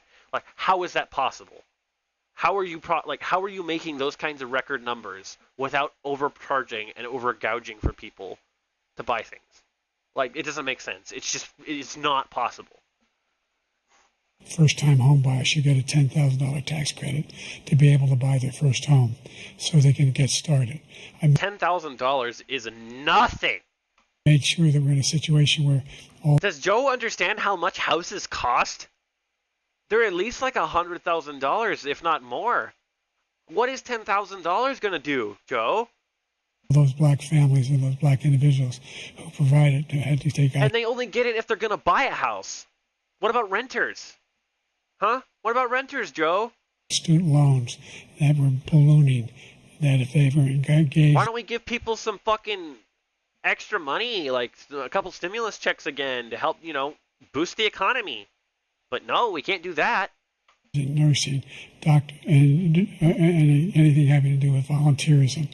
If they paid their bills for 10 years on their student debt, all the rest is forgiven after 10 years. Yeah, those stimulus checks, by the way, those were fucking a joke, because we got those and it was like $1,000. Like, does the government understand how much it costs to live in this world for like a month? Do they think $1,000 is enough money to live? Are they insane? Years.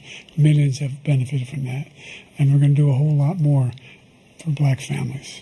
Thank you, President Trump. And he caused the inflation. He's blamed. Oh yeah, he caused all the inflation. It's all his fault. No, not at all. Not your handling of the fucking pandemic or anything. No, not at all, buddy. Inflation, and he's right. It's been very bad. He caused the inflation, and it's killing black families and Hispanic families.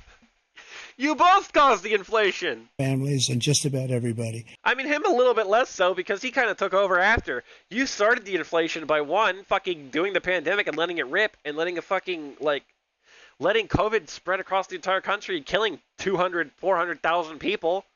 Fucking, if not more. That's just what we know. There's probably fucking millions. It's killing. And this motherfucker's like, oh yeah, I have the nerve to try to say this shit. But that's bullshit. For black families. Thank you, President. It's been very bad. He caused the inflation. Oh yeah, he caused the inflation. It's all Joe's fault. It's killing black families. Joe single-handedly did all the inflation. Families and Hispanic families and just about everybody. It's killing people. Who's killing Hispanic families at the border? People. Not Joe. They can't partially Joe, but mostly your guys. Buy groceries anymore. They can't. You look at the cost of food where it's doubled. What is Abbott doing at the border? He's fucking blocking up the border with goddamn razor wire and fucking saw blades on buoys. Like, really? You're talking about Joe killing people? And tripled and quadrupled. They can't live. They're not living anymore. He caused this inflation. He didn't. Gave him a country with essentially no inflation. Bullshit. It was perfect. It was so bullshit. Good. All he had to do is leave it alone. He destroyed. Complete bullshit. Absolute bullshit. The country was not fucking completely obliterated from inflation at that point. Inflation was already starting to rise during the pandemic. Fucking, come on, Trump, really? With his Green New Scam and all this money that's being thrown out the window, he caused inflation. As sure as you're sitting there, the fact is that his big kill on the black people is the millions of people that he's allowed to come in through the border. They're taking. His big kill on the black people was the millions of people they let come through the border? What? That sentence was very, very, very, very on the edge of, oh my God, what the fuck is he saying? Black jobs now. And it could be 18. I think he's trying to say that migrants are somehow coming to America and killing blacks?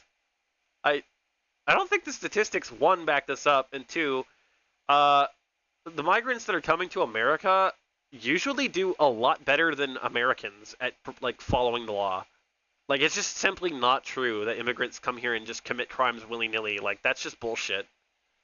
It'd be 19 and even 20 million people. They're taking black jobs and they're taking Hispanic jobs, and you haven't seen it yet, but you're going to see something that's going to be the worst in our history. Thank you. President Biden? There was no inflation when I became president. You know why? The economy was flat on its back. 15% unemployment. He decimated the economy. Absolutely decimated the economy. That's why there was no inflation. To some degree, yeah, he did. At the time. He decimated the economy. He closed down everything, and then he opened it back up before we even cleared up the fucking pandemic. And then now to this day, Joe's still fucking taking over on that one. I mean, Trump killed 200,000 to 400,000, if not a million or more, with his inactions of trying to prevent the virus from getting to America. But then Joe took over, and he's like, oh, it's just not a big deal. Oh, well, just don't wear a mask. It's fine. It's endemic now. You just get it, and everything will be fine. Well, when research shows that it's more likely, possibly, going to end up turning into something closer to AIDS or HIV. I mean, where it's like it affects your immune system, it affects your multiple systems in your body, it does multiple organs, like lungs, fucking skin, fucking all major organ systems of your body are damaged by COVID infections, and you can get them repeatedly. So it's in the way he handled the pandemic. It's honestly kind of criminal that they're not fucking pushing for public health to do more for this, but they're just, it's corporations don't want to have to pay for, people being sick all the time. So they're just going to say, oh, well, it's endemic now, so you have to worry about it as like your own problem. And then if you get sick and disabled and all that, then they can just, oh, well, it's, it was your choice. You did that. You didn't wear the mask, so it's your fault. Thank you. Another persistent challenge is the climate crisis. 2023 was the hottest year in recorded history, and communities across the country are confronting the devastating effects of extreme heat, intensifying wildfires, stronger hurricanes, and rising sea levels. I'm not saying it's exactly the same. Former President Trump, COVID is very similar. It's not exactly the same. Obviously, it doesn't have like every little specific nuance, but like some of the elements of like acquired lymphocytopenia. Basically, COVID can affect your immune systems. I think it's the CD8 and CD4 cells, which are like hunter-killer, like pathogen hunter, basically like cells. And they go and attack the pathogen, but in the process of attacking the pathogen, they also get infected, and now you have a basically an underlying infection that is staying in your body and is living in your immune cells, similar to like HPV. Is HPV? I know mono does to some degree, kind of like lives in your cells. Like TB kind of does. It doesn't go into your it goes in your monocytes. So yeah, I guess those are technically immune cells as well. But with TB, if you have latent TB, it goes in your lungs and just sits there, and then like all the dead cells are like kind of kept in these little like clumps. And then when if those clumps get breached, they can release the TB bacteria into your lungs and cause you to become fully actively infectious with TB.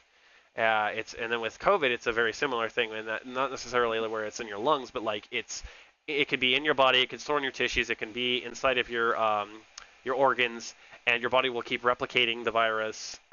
Eventually, you will be able to get like over it. If you have a good immune system to start off with, you'll either have the severe illness and die, or you'll have the basic illness and like a flu or cold type deal. But the problem is we don't know the long-term effects. Like if you're getting it once, twice, 3 times, 4 times, 5 times, every time you get it, those statistics show that your probability of death or severe illness or long COVID are exponentially increasing every single time you get it. Every single time. And all of our rapid testing right now isn't completely viable because some of the variants that are out right now aren't detected. They don't show up. So when they said that Biden is negative, if they used a rapid test and not a PCR test, they might not even be able to know. And if the PCR tests aren't programmed for the right kind of the variant, the specific variant, if it's genetically altered itself to such a degree where the PCR doesn't pick it up no more, then good luck. How are you going to know? How are you going to know you're infected with no more? And if you keep getting it and it keeps doing this to you, what are we going to do?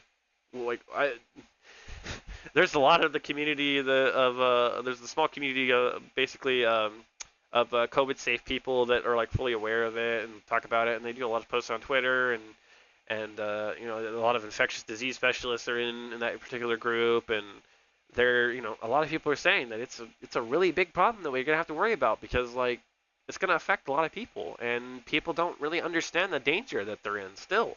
Like we act like the pandemic's over and stuff, but it's not fully over yet. Vowed to end your opponent's climate initiatives, but will you take any action as president to slow the climate crisis? Well, let me just go back to what he said about the police, how close the police are to him. Almost every police group in the nation from every state is supporting Donald J. Trump. Almost every police group. And what he's done to the black population is horrible, including the fact that for 10 years he called them super predators. We can't, in the 1990s, we can't forget that. Okay, don't you fucking dare, Joe. Don't you fucking dare. You did call them super predators. You did. You called black people super predators. That was a thing. You did say that. So don't try to deny it. You did say it. But he has made progression since then. However, yeah, he did say it, and I don't like how he's making this face, trying to say, oh, that's not true. That's bullshit. He did. He also was saying about, like, he literally, like, testified against, like, to Congress about, like, how black people were N-words and doing all this other thing. And, like, he said a bunch of stuff back during, like, the eras of like, Jim Crow. Well, not Jim Crow specifically, but, like, a little bit after Jim Crow, like, around that time frame. The crime bill. I believe that's what it was the crime bill. He was a big sponsor of that. I think it was the 1990 crime bill? When was it?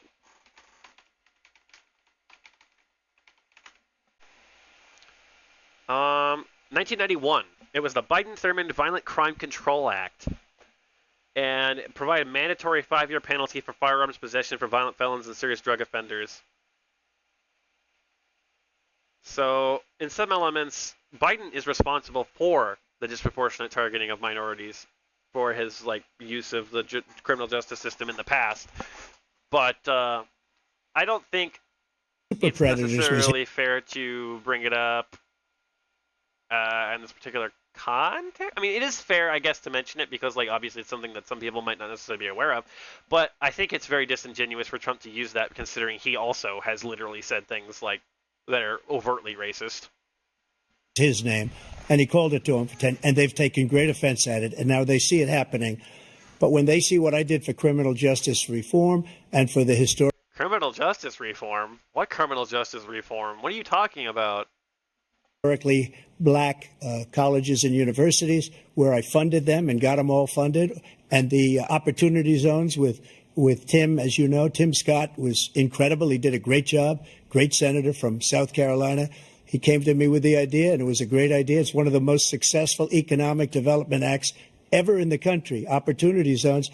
And the biggest beneficiary are blacks. And that's why we have the best numbers with them in maybe ever. They're saying ever. I read this morning where ever, the best numbers. He's lost much of the black population because he's done a horrible job for black people.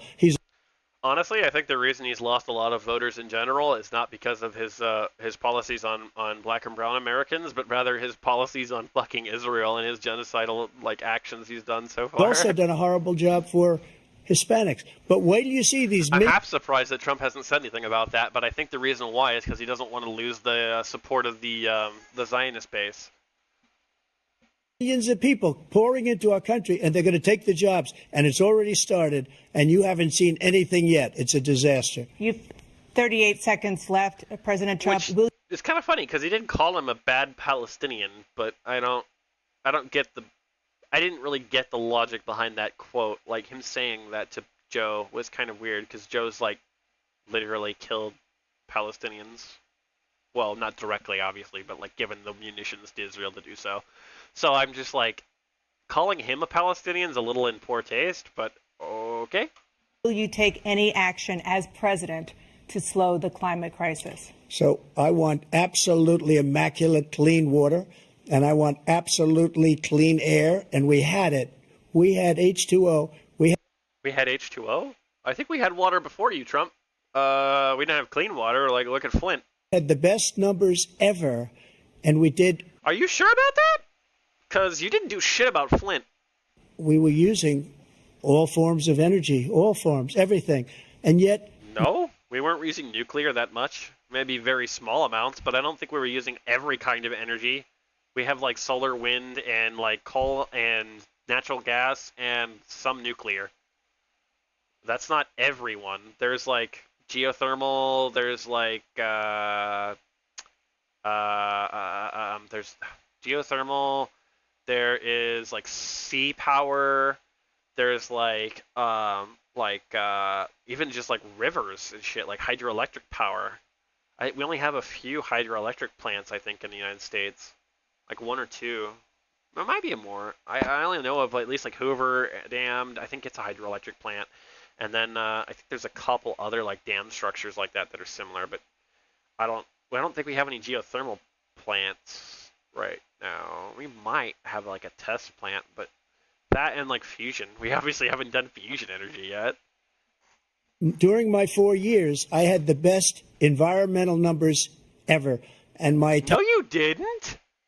I'm fairly certain you tried to cut. Hang on. Didn't he try to cut? Didn't he try to cut the EPA? Yeah. The Trump administration rolled back more than 100 environmental rules. Over 4 years, the Trump administration dismantled major climate policies, rolled back many of the rules governing clean air, water, and wildlife, and toxic chemicals. Research from Harvard Law School and Columbia Law School and other sources count nearly 100 environmental rules officially reversed, revoked, or otherwise rolled back under Mr. Trump. When more than a dozen other potential rollbacks remained in progress by the end, but were not finalized by the end of the administration's term.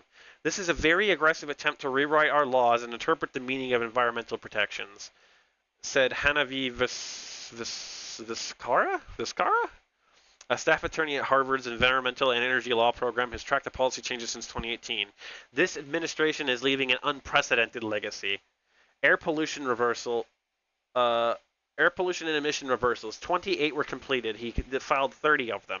For drilling and extraction reversals, he completed 12 out of 19. Infrastructure and planning regulation reversals, 14 of them. Animal restriction reversals, 15 out of 16. Water pollution, 8 out of 9 of them were reversed. Toxic substances levels and safety requirements. He completed 9 different law changes out of 10. And for other ones, he completed 12 out of 14, for a total of 98 out of 112 policy changes. The bulk of the rollbacks identified by the Times were carried out by the Environmental Protection Agency, which weakened Obama-era limits on planet-warming carbon dioxide emissions from power plants and cars and trucks, removed protections for half the nation's wetlands, withdrew legal justification for restricting mercury emissions from power plants.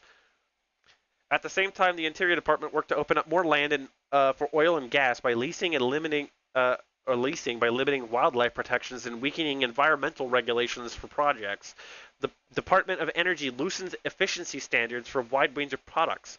Justifying many of the rollbacks, the agency said in previous administrations had overstepped their legal authority, imposing unnecessary and burdensome regulations that hurt business.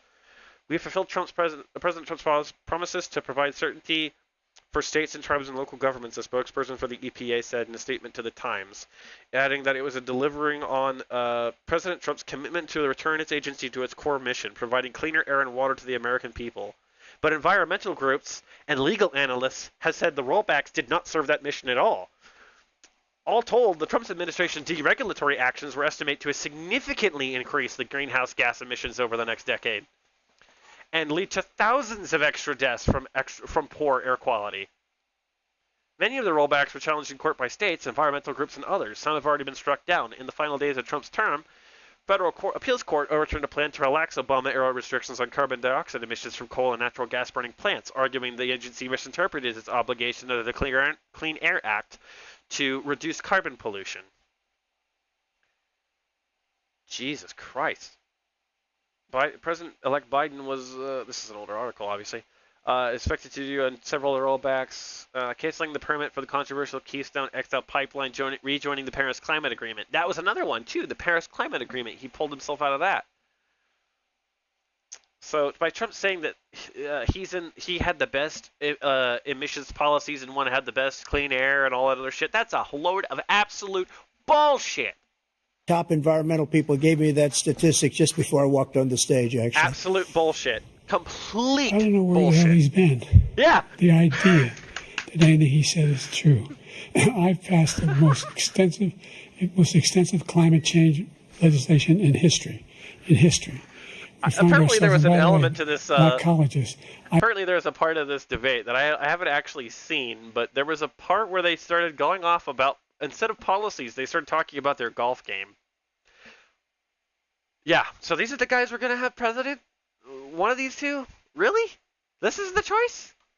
I came up with $15 billion for HBCUs, historic black universities and colleges, because they don't have the kind of contributors that they have to build these laboratories and the like. Any black student is capable in college of doing any white student can do. They just have the money, but now they'll be able to get those jobs in high tech. We're in a situation where the idea that he is claiming to have done something that had the cleanest water, he hadn't done a damn thing for the environment. He pulled out of the Paris Peace Accord. He didn't do a damn thing for the environment. He made things worse for the environment. He pulled out of the Paris Peace Accord, and on top of that, he did nothing for Flint. Climate Accord. I immediately joined it. Of course, Joe didn't do anything for East Palestine either, but we hit 1.5 degrees Celsius at any one point where there's no way back. The only existential threat to humanity is climate change, and he didn't do a damn thing about it. He wants to undo all that I've done. Not just undo all he's done, but he wanted to undo everything that fucking Obama did for it as well. Paris Accord was going to cost us $1 trillion, and China nothing, and Russia nothing, and India nothing. It was a ripoff of the United States. And I ended it because I didn't want to waste that money because they treat us horribly. We were the only ones who was costing us money. Nobody else was paying into it. And it was a disaster. But everything that he said just now, I'll give you an example. I heard him say before insulin. I'm the one that got the insulin down. No, you're not. That's literally a lie. For the seniors. I took care of That's a lie. For the seniors. What he's doing is destroying all of our medical programs because the migrants coming in, they want everybody. Migrants can't even use a majority of our medical programs. They cannot claim Social Security. They cannot claim Medicare. They cannot claim Medicaid. They cannot claim fucking government assistance. They can't even get, they pay into Social Security. They pay into taxes, but they can't claim it back out. Not unless they're a naturalized citizen. I have the biggest heart on the stage, I guarantee you that. And I want to take care of people. But we're destroying our country. They're taking over our schools, our hospitals, and they're going to be taking over Social Security. He is destroying Social Security, Medicare, and Medicaid. No, you want to destroy Social Security, Medicare, and Medicaid by, in your Project 2025 plan, you want to completely gut it and, get rid of it and, not even have it. What? Hang on, let me find the Project 2025. Let's see. There's a section of Project 2025, I swear, that says something about this.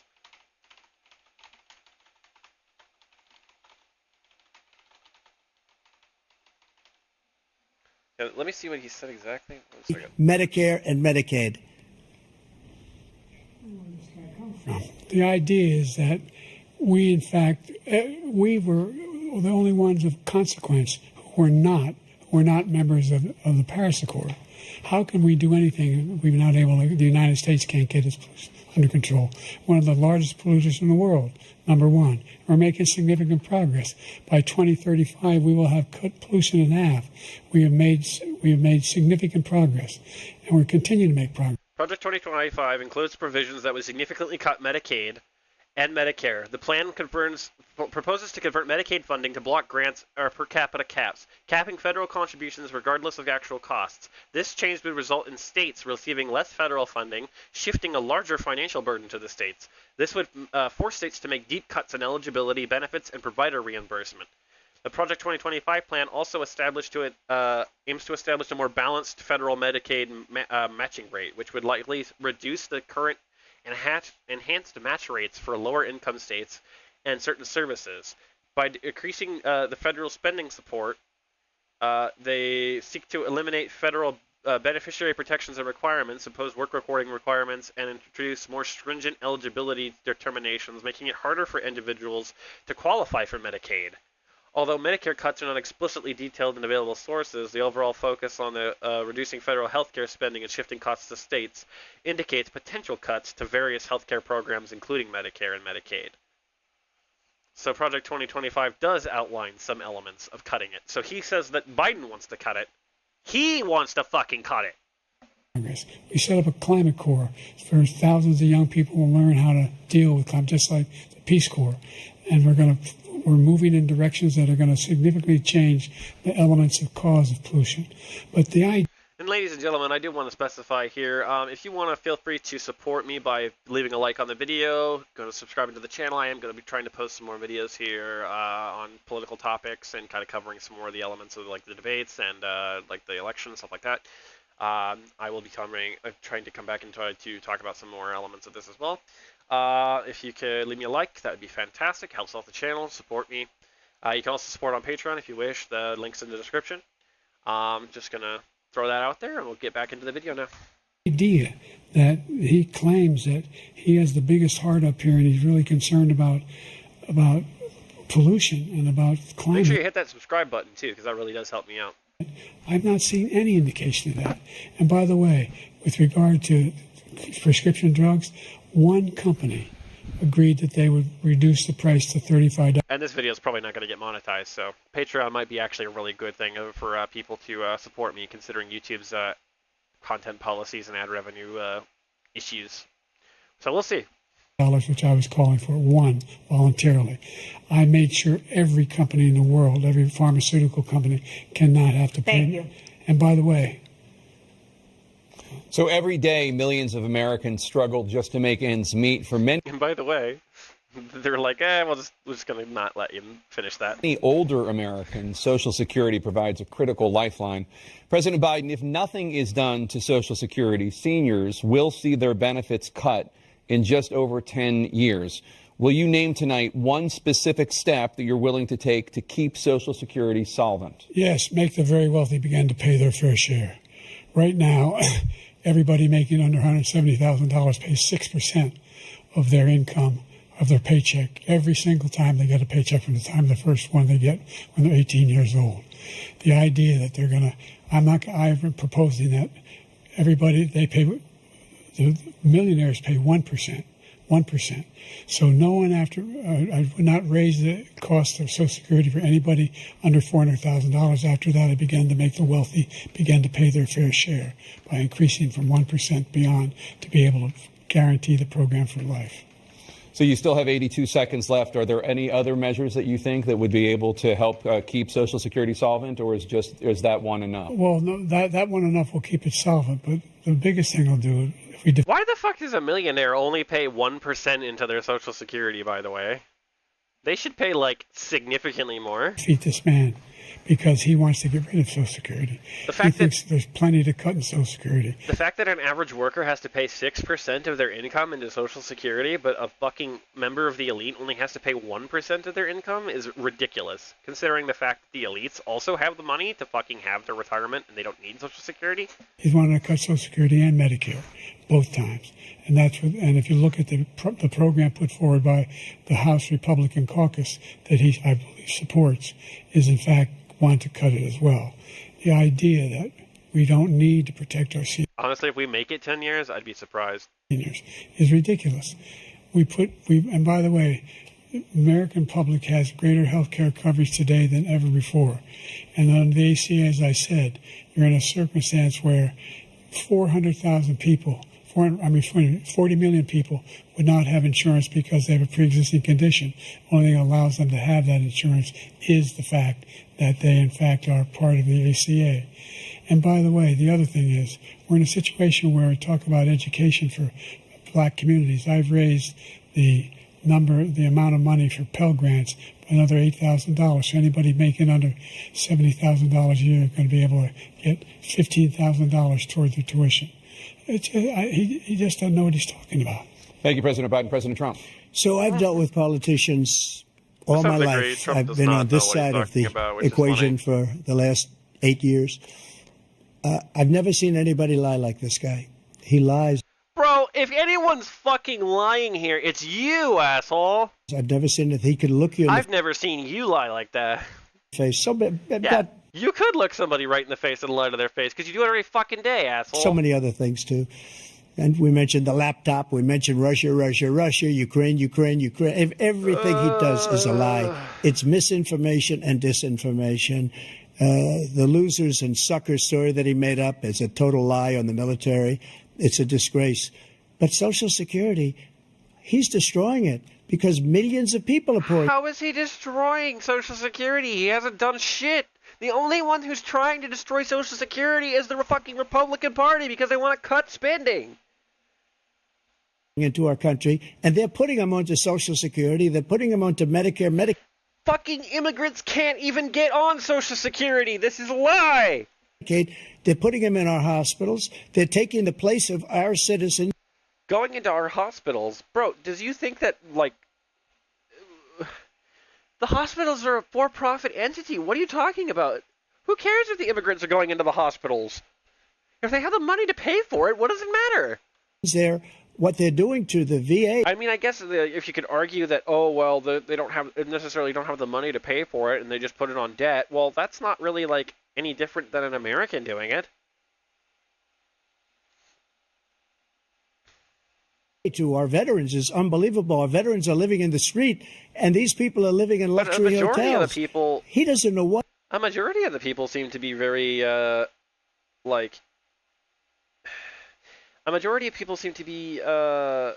really easily fucking fooled into believing some of the shit he says. Is a lie.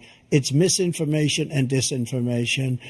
The only person who does disinformation is you, buddy. The losers and suckers story that he made up is a total lie on the military. It's a disgrace. But Social Security, he's destroying it because millions of people are pouring into our country, and they're putting them onto Social Security. They're putting them onto Medicare, Medicaid. They're putting them in our hospitals. They're taking the place of our citizens. What they're doing to the VA, to our veterans, is unbelievable. Our veterans are living in the street, and these people are living in luxury hotels. He doesn't know what he's doing, and it's really coming back. I've never seen such anger in our country before. President Biden?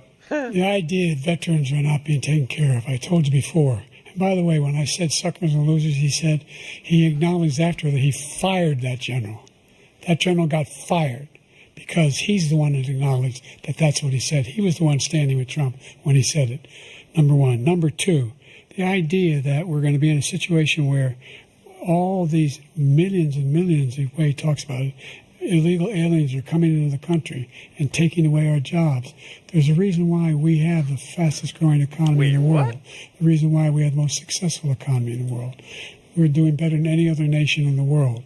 And by the way, those 15 Nobel laureates he talked about being phony, those 15 Nobel laureates, economists, they all said that if Trump is reelected, we're likely to have a recession. And inflation is going to increasingly go up. And by the way, worst president in history, 159 presidential scholars voted him the worst president in the history of the United States of America.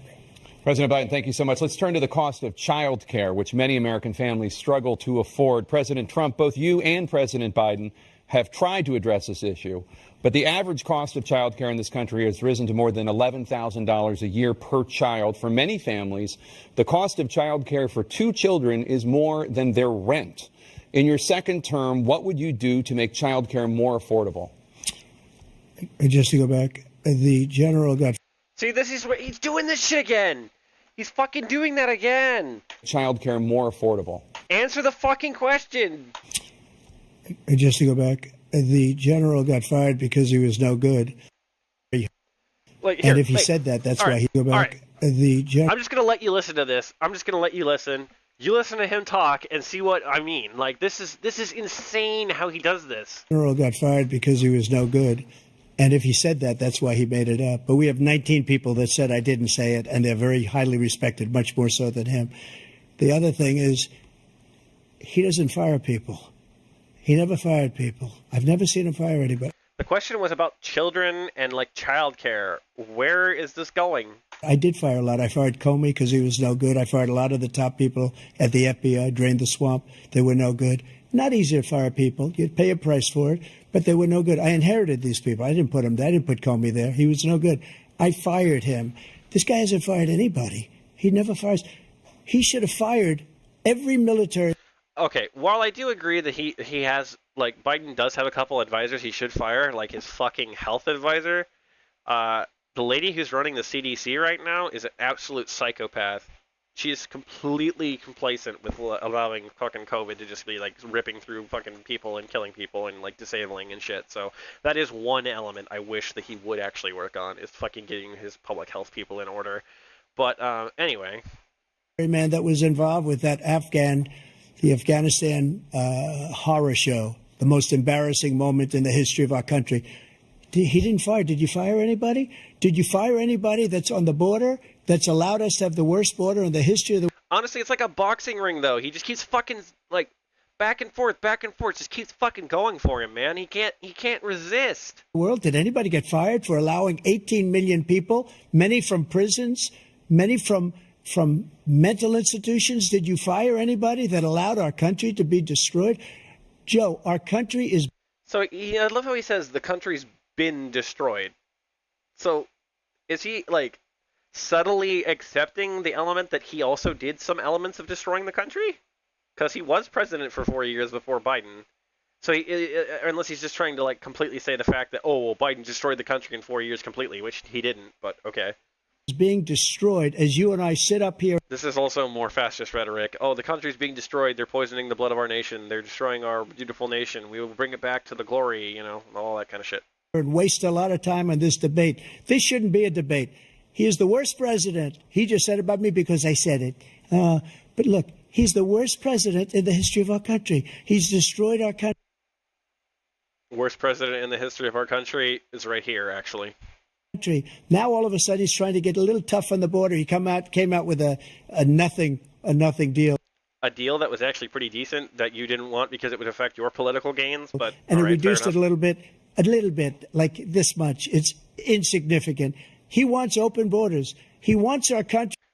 The open borders argument is just completely fucking false flat because, like, the immigrants cannot vote. To either be destroyed or he wants to pick up those people as voters. And they can't vote. I don't think we just can't let it happen. If he wins this election, our country doesn't have a chance, not even a chance, of coming out of this rut. You know, come to think of it, are Trump's hands small? To either be destroyed or he wants to pick up his hands don't look very small this time. Those people as voters. And I don't think we just can't let it happen. I wonder if he wins this election. Our country doesn't have a chance, not even a chance, that little poke of up there. Coming out of this rut.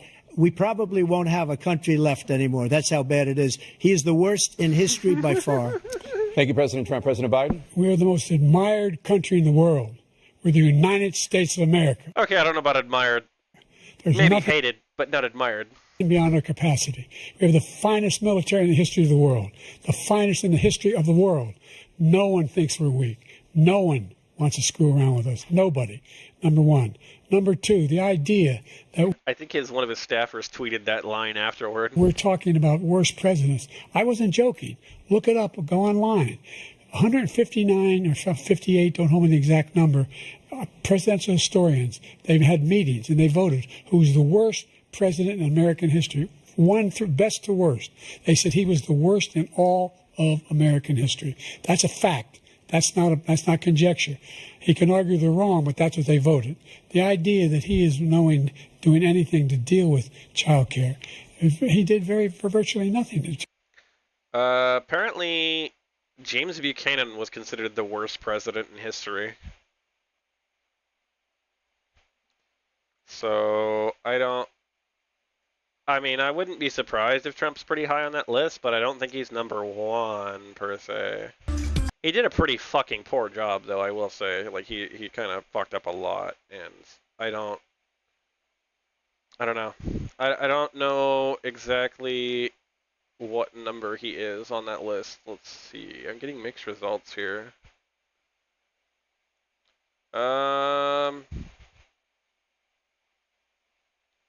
Ulysses S. Grant was on the list. Jesus Christ. Historical rankings of presidents. Let's see. They have... Apparently George Washington was number one? You gotta be kidding me.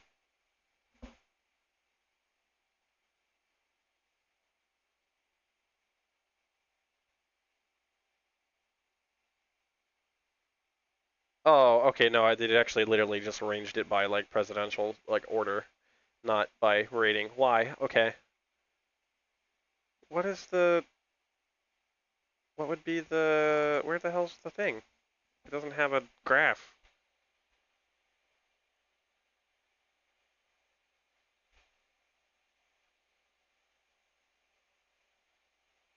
Oh, it's like these are all the, oh my god.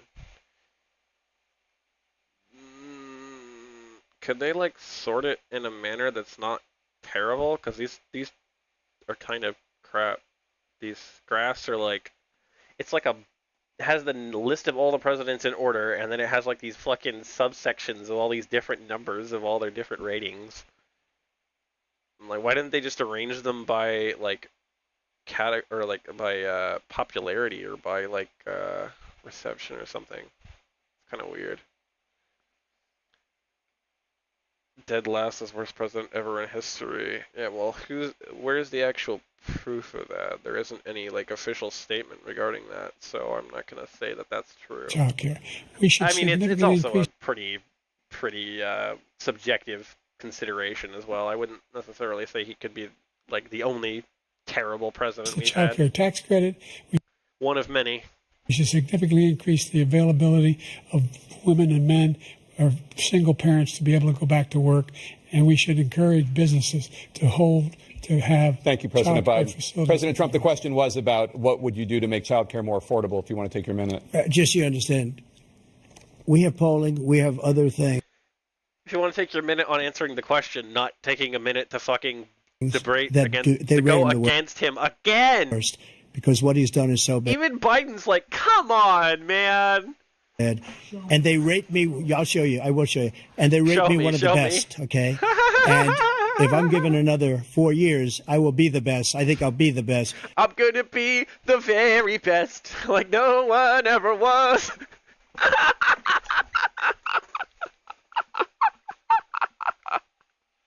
Oh no, until you're getting the Hitler version, and then it's like, I want to be the very best, like no one ever was. Oh no, bro. Nobody's ever created an economy like us. Nobody ever cut taxes like us. He's the only one I know. He wants to raise your taxes by 4 times. He wants to raise everybody's taxes. He doesn't want to raise everybody's taxes. Shut the fuck up. He only wants to raise the fucking people who make more than $400,000 a year. 4 times. He wants the Trump tax cuts to expire, so everybody, including the two of you, are going to pay 4 to 5 times. Nobody ever heard of this before. All my life, I'd grow up and I'd see politicians talking about cutting taxes. When we cut taxes, as I said, we did more business. Apple and all these companies, they were bringing money back into our country. The worst president in history by far. And bringing money into the country, where's it going? To the company, not the government. So there's no point in, like, if you're not collecting taxes from corporations, then where are you getting your money from? You're getting it from the fucking people. Everybody knows it. President Biden? Look, the fact of the matter is that he's dead wrong about, he's increased the tariff, he will increase the taxes on middle-class people. I said I'd never raise a tax on anybody making less than $400,000. I didn't. But this tariff is 10% tariffs. Everything coming into the country, you know what? Yeah, that was the thing he wants to push, too. Trump actually wants to push a tariff on all imports into the country, and it's like a 10% tariff on everything, which would absolutely annihilate the American economy. Economists say that's going to cost the average American $2,500 a year more because they're going to have to pay the difference in food and all the things that were imported. Number two, he's in a situation where he talks about how he has not raised, he's somehow helped the middle class. The middle class have been devastated by you. Now you want a new tax cut of $5 trillion over the next 10 years, which is going to fundamentally bankrupt the country. You had the largest deficit of any president in American history. It's true. Number one. Number two, you have not, in fact, made any... As a matter of fact, I think Trump spent, like, the most out of any president, like, ever. Let me Google this just to make sure I'm not actually saying that incorrectly, but I'm fairly certain that was the case.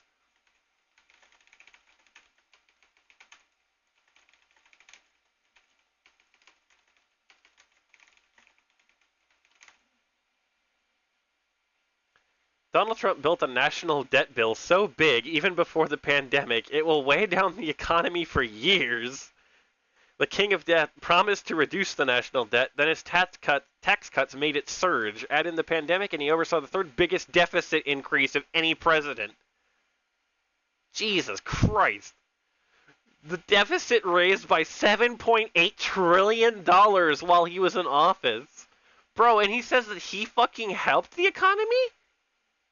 The debt to GDP ratio is the highest it's been since World War II. Contact. Good Lord. Any progress with China. We are the lowest trade deficit with China. Bro, this guy cannot just stop fucking lying for more than 5 seconds. Thank you, President Biden. Let's discuss an epidemic impacting millions of Americans that both of you have made a top priority in your first term, the opioid crisis. And for both of you, the number of overdose deaths in this country has gone up. Under your term, it went up. Under your term, it has gone up. Former President Trump, despite the efforts that both of you have made, more than 100,000 Americans are dying from overdoses every year, primarily from fentanyl and other opioids. What will you do to help Americans right now in the throes of addiction who are struggling to get the treatment they need? To finish up, we now have the largest deficit in the history of our country under this guy. We have the largest deficit with China. He gets paid by China. He's a Manchurian candidate. He gets money from China. Oh, please. So I think he's afraid to deal with them or something. But do you notice he never took out my tariffs? A Manchurian candidate for China. The only fucking Manchurian candidate here is you, asshole, for fucking Russia. Because we bring in so much money with the tariffs that I imposed on China. He never took them away. He can't because it's too much money. It's tremendous. And we saved our steel industries, and there was more to come. But he hasn't done that. But he hasn't cut the tariffs because he can't, because it's too much money. But he's got the largest deficit in the history of our country, and he's got the worst situation with China. China's going to own us if you keep allowing them to do what they're doing to us as a country. They are killing us as a country, Joe, and you can't let that happen. You're destroying our country. So, President Trump, you have 67 seconds left. The question was, what are you going to do to help Americans in the throes of addiction right now who are struggling to get the treatment they need? Bro, it's all Jake, we were doing very well at addiction until the COVID came along. We had the 2.5, almost 3 years of like nobody's ever had before, any country, in every way. Debate. And then we had to get tough. Bad. And it was the drugs pouring across the border were it started to increase. We got great equipment. We bought the certain dog that's the most incredible thing that you've ever seen, the way they can spot it. We did a lot, and we were getting very low numbers, very, very low numbers. Then he came along. The numbers, have you seen the numbers now? It's not only the 18 million people that I believe is even low, because the gotaways, they don't even talk about gotaways. But the numbers of the amount of drugs and human trafficking in women coming across our border, the worst thing I've ever seen, at numbers that nobody's ever seen under him because the border's so bad. But the number of drugs coming across our border now is the largest we've ever had by far. President Trump, thank you. President Biden? Fentanyl and the byproducts of fentanyl went down for a while. And I wanted to make sure we use the machinery that can detect fentanyl, these big machines that roll over everything that comes across the border. And it costs a lot of money. That was part of this deal we put together, this bipartisan deal. More fentanyl machines, more be able to detect drugs, more numbers of agents, more numbers of all the people at the border. And when we had that deal done, he called his Republican colleagues and said, don't do it. It's going to hurt me politically. No, he never argued it's not a good bill. It's a really good bill. We need those machines. We need those machines. And we're coming down very hard in every country in Asia in terms of precursors for fentanyl. And Mexico is working with us to make sure they don't have the technology to be able to put it together. That's what we have to do. We need those machines. Thank you, President Biden. President Trump, and again, the question is about Americans in the throes of addiction right now, struggling to get the treatment they need. Well, this does pertain to it. He ended Remain in Mexico. He ended catch and release. I made it catch and release in Mexico, not catch and release here. We had so many things that we had done, hard negotiations with Mexico, and I got it all for nothing. It's just like when you have a hostage. We always pay $6 billion for a hostage. Every time we say it's a hostage. We don't pay now $6 we have a hostage, a Wall Street Journal reporter. What the fuck? I think a good guy. And he's over there because Putin is laughing at this guy, probably asking for billions of dollars for the reporter. I will have him out very quickly as soon as I take office. Before I take office, I said by literally as soon as I win the election, I will have that reporter out. He should have had him out a long time ago. But Putin's probably asking for billions and billions of dollars because this guy pays it every time. We had 2 cases where he paid $6 billion for 5 people. I got 58 people out, and I paid essentially nothing. Thank you, President Trump. Dana? Let's turn to concerns that voters have about each of you. President Biden, you would be 86 at the end of your second term. How do you address concerns about your capability to handle the toughest job in the world well into your 80s? Well, first of all, I spent half my career being criticized being the youngest person in politics. I was the second youngest person ever elected to the United States Senate, and now I'm the oldest. This guy's 3 years younger and a lot less competent. I think that just look at the record. Look at what I've done. Look how I've turned around the horrible situation he left me. As I said, 15 million new jobs, 800,000 manufacturing jobs, more investment in America, over billions of dollars in private investment in enterprises that we are growing. By the way, we brought an awful lot of people. The whole idea of computer chips, we used to have 40% of the market. We invented those chips, and we lost it because he was sending people to find the cheapest jobs overseas and to bring home a product. So I went to South Korea. I convinced Samsung to invest billions of dollars here in the United States. And guess what? Those fabs, they call them, to build these chips, those fabs pay over $100,000. You don't need a college degree for them.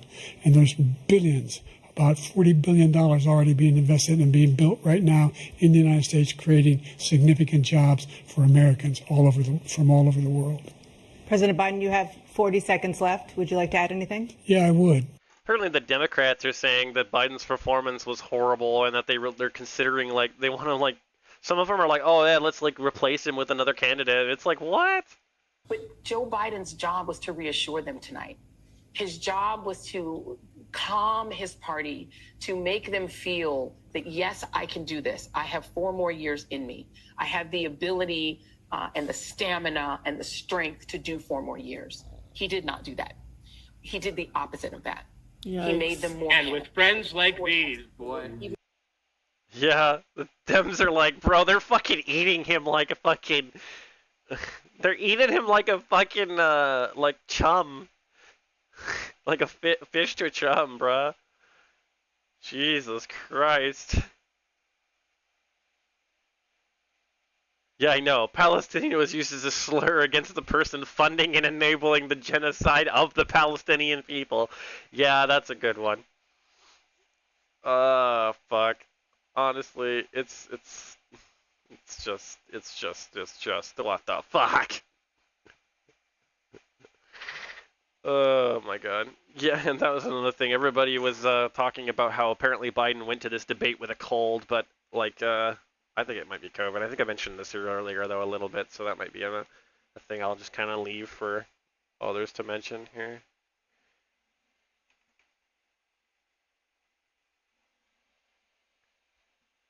The idea that somehow we are this failing country. I never heard a president talk like this before. We're the envy of the world. Like, name me a single major country president who wouldn't trade places with the United States of America for all our problems and all our opportunities. We're the most progressive country in the world in getting things done. We're the strongest country in the world. We're a country in the world who keeps our word, and everybody trusts us. All of our allies and those who he cuddles up to, from Kim Jong-un, he sends love letters to, and Putin, etc. They don't want to screw around with us. Thank you. Former President Trump, to follow up, you would be 82 at the end of your second term. What do you say to voters who have concerns about your capabilities to serve? I can imagine Trump writing love letters to Kim Jong-un, dude. Just be like fucking... Dear Mr. Kim, I really, really love your country. I wish to come back soon. I want to be a dictator myself. Here's hoping the Americans will let me. Donald Trump. Oh no. Tests, cognitive tests, I aced them. Both of them, as you know. We made it public. He took none. Bro, they are so fucking, like... Bro, why are so many headlines at this? President Biden's my friend. He must bow out of the race. Biden struggles as Trump blusters in contentious debate. President Biden's my friend. He cannot go on like this. He must bow out of the race. Bad to worse. Emperor has no clothes. Don't ask. Bro, what? President Biden, it's time to drop out. Why are there so many people up against Biden? I mean, he didn't do that bad, I didn't think. I mean, he didn't, like, he had a few gaffes. He didn't really do a lot of reassurance, which I do agree that in some ways do kind of have a bit of an effort, a bit of a difficulty to it. But, like, or, like, a bit of a problem with, like, not, like, advocating to, like, get the Democrats to be a little bit more comfortable with him. But, like, I think that he definitely, like, did better than I anticipated him doing on this bit, like, this whole stream. Or like this whole like debate. And I'd like to see him take one, just one, a real easy one. Like go through the first 5 questions. He couldn't do it. But I took 2 cognitive tests. I took physical. Yeah, he aced his cognitive test. That's a good one. He's going to say that here in about 2 seconds. And you know, we knock on wood wherever we may have wood, that I'm in very good health. I just won 2 club championships, not even senior, 2 regular club championships. To do that, you have to be quite smart, and you have to be able to hit the ball a long way. Dude, and I do it. Really he doesn't do it. He can't hit right a ball now? 50 yards. He challenged me to a golf match. Bro, he can't hit a ball 50. Nobody talks about how Trump is fucking losing it, but everyone talks about how Biden's losing it. Bro, Trump's more incongruent and fucking incapable of having an actual debate than Biden was. Biden's actually talking and actually having a fucking legitimate debate and talking about policy. Fucking Trump's just purely staging. He's purely showing himself and posturing. That's all this is. It's so stupid. The yards. Why do they act like I think he's so I'm in very bad? good shape. I feel that I'm as in good a shape as I was 25, 30 years ago. Actually, I'm probably a little bit lighter, but I'm in as good a shape as I was years No, you're not. ago. I feel very good. I feel the same. But I was willing to take a cognitive test. Okay, and you know what? If I didn't do well, What was it? Person, woman, man, camera, or something like that? Person, woman, camera, man, something to that effect? aced them. Dr. Ronnie Jackson, who's I a great guy when he was White House doctor. And then I took another one, a similar one. From like one of them said they'd never seen anybody ace him. Thank you. Like 20. President Biden? Actually, you no, can it was see like he 20, is 2018, 6'5" wasn't it? and only 223 pounds. He was in. Or 235 pounds. He was in the 2020 election, Well, and then 2016 was like Obama. Well, anyway, so it was like. Anyway, just take a look at what he says. It was like 2018. Look at what he is. 2018 when he had I'd the be one with happy to Hillary? have a driving contest with him. The reason I got my handicap, which when I was vice president, down to a 6. And it's by from the way, 2017, I told you 2021. before, I'm happy Okay. to play golf if you carry your own bag. So yeah. Think you can do it? That's the biggest lie. He's a 6 handicap of all. I was an 8 handicap. Yeah. 8. But I have, you know how many? I've seen you swing. I know you swing.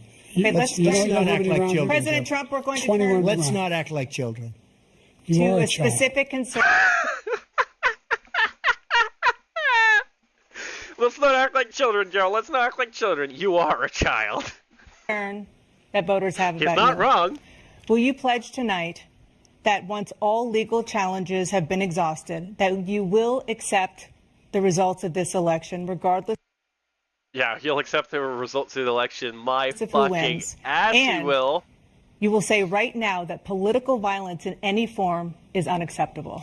Well, I shouldn't have to say that, but of course I believe that. It's totally unacceptable. And if you would see my statements that I made on Twitter at the time, and also my statement that Totally I made in the Rose Garden, you would say it's one of the strongest statements you've ever seen. In addition to the speech I made in front of, I believe, the largest crowd I've ever spoken to, and I will tell you, nobody ever talks about that. They talk about a relatively small number of people that went to the Capitol, Okay, buddy. and in many cases were ushered in by the police. And as Nancy Pelosi said, it was her responsibility, not mine. She said that loud and clear. But the answer is, if the election is fair, free, and I want that more than anybody. And I'll tell you something. I wish he was a great president, because I wouldn't be here right now. I'd be at one of my many places enjoying myself. I wouldn't be under indictment because I wouldn't have been his political opponent, because he indicted me because I was his opponent. I wish he was a great president. I would rather have that. I wouldn't be here. I don't mind being here. But the only reason I'm here is he's so bad as a president that I'm going to make America great again. We're going to make America great again. Didn't he already supposedly do that when he was president the first time? Was make America great again? That was his big slogan. Well, he didn't do a very fucking good job, did he? We're a failing nation right now. We're a seriously failing nation. And we're a failing nation because of him. His policies are so bad. His military policies are insane. They're insane. These are wars that will never end with him.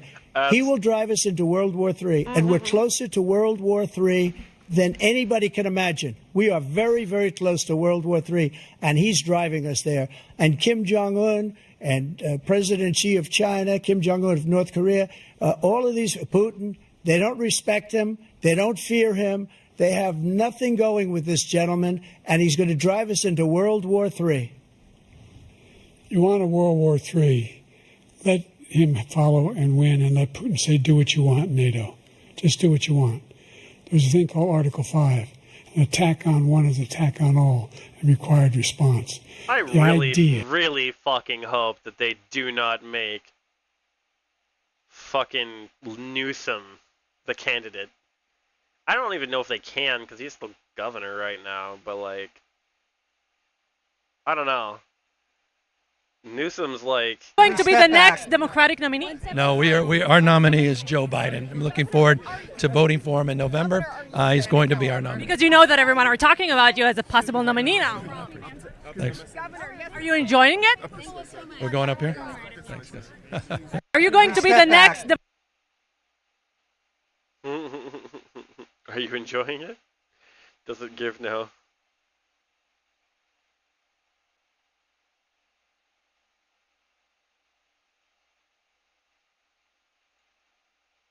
The idea. I can't think of a single major leader in the world. Having sex with a porn star while your wife was pregnant. What are you doing? You have the morals of an alley cat. Yeah, I forgot about that line. That was a good one. With the job I've done and what they've done. Because we are a powerful nation. We have wonderful people. It's because of the people, not me. It's because of the American people. They're capable of anything, and they step up when they're needed. And right now, we're needed. We're needed to protect the world. Honestly, because of this our own debate safety as a is state. really painful and to again, watch. You want to have a war, just let Putin go ahead and take Kyiv, make sure they move on. Yeah, the line, we had H2O. We had all the best numbers and we were using all forms of energy. What the fuck does that even mean? What the fuck does that even mean?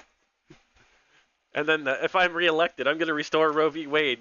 You are currently president. Yeah, it's true. Why don't you do it now? Oh, because you got to use the fucking get back into office, buddy. Yeah, you got to have that leverage.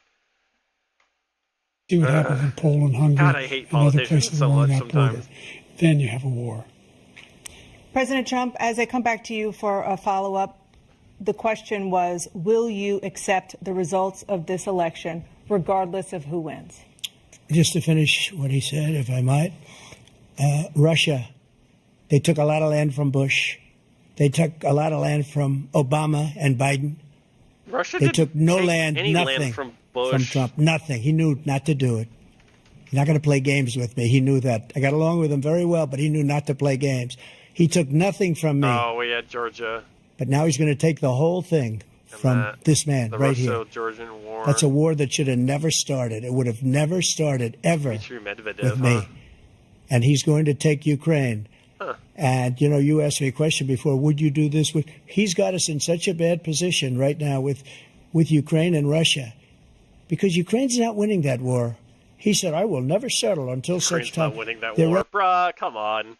Yeah, they're struggling. They're running out of people now, but like they've been fighting for how fucking long? Oh, they're running the Russians are also struggling and running out of people too. Soldiers, they've lost so many people. It's so sad. The amount of attrition that's they've happening lost so in many that people, war is and they've insane. lost those gorgeous cities with the golden domes that are 1,000 years old, all because of him and stupid decisions.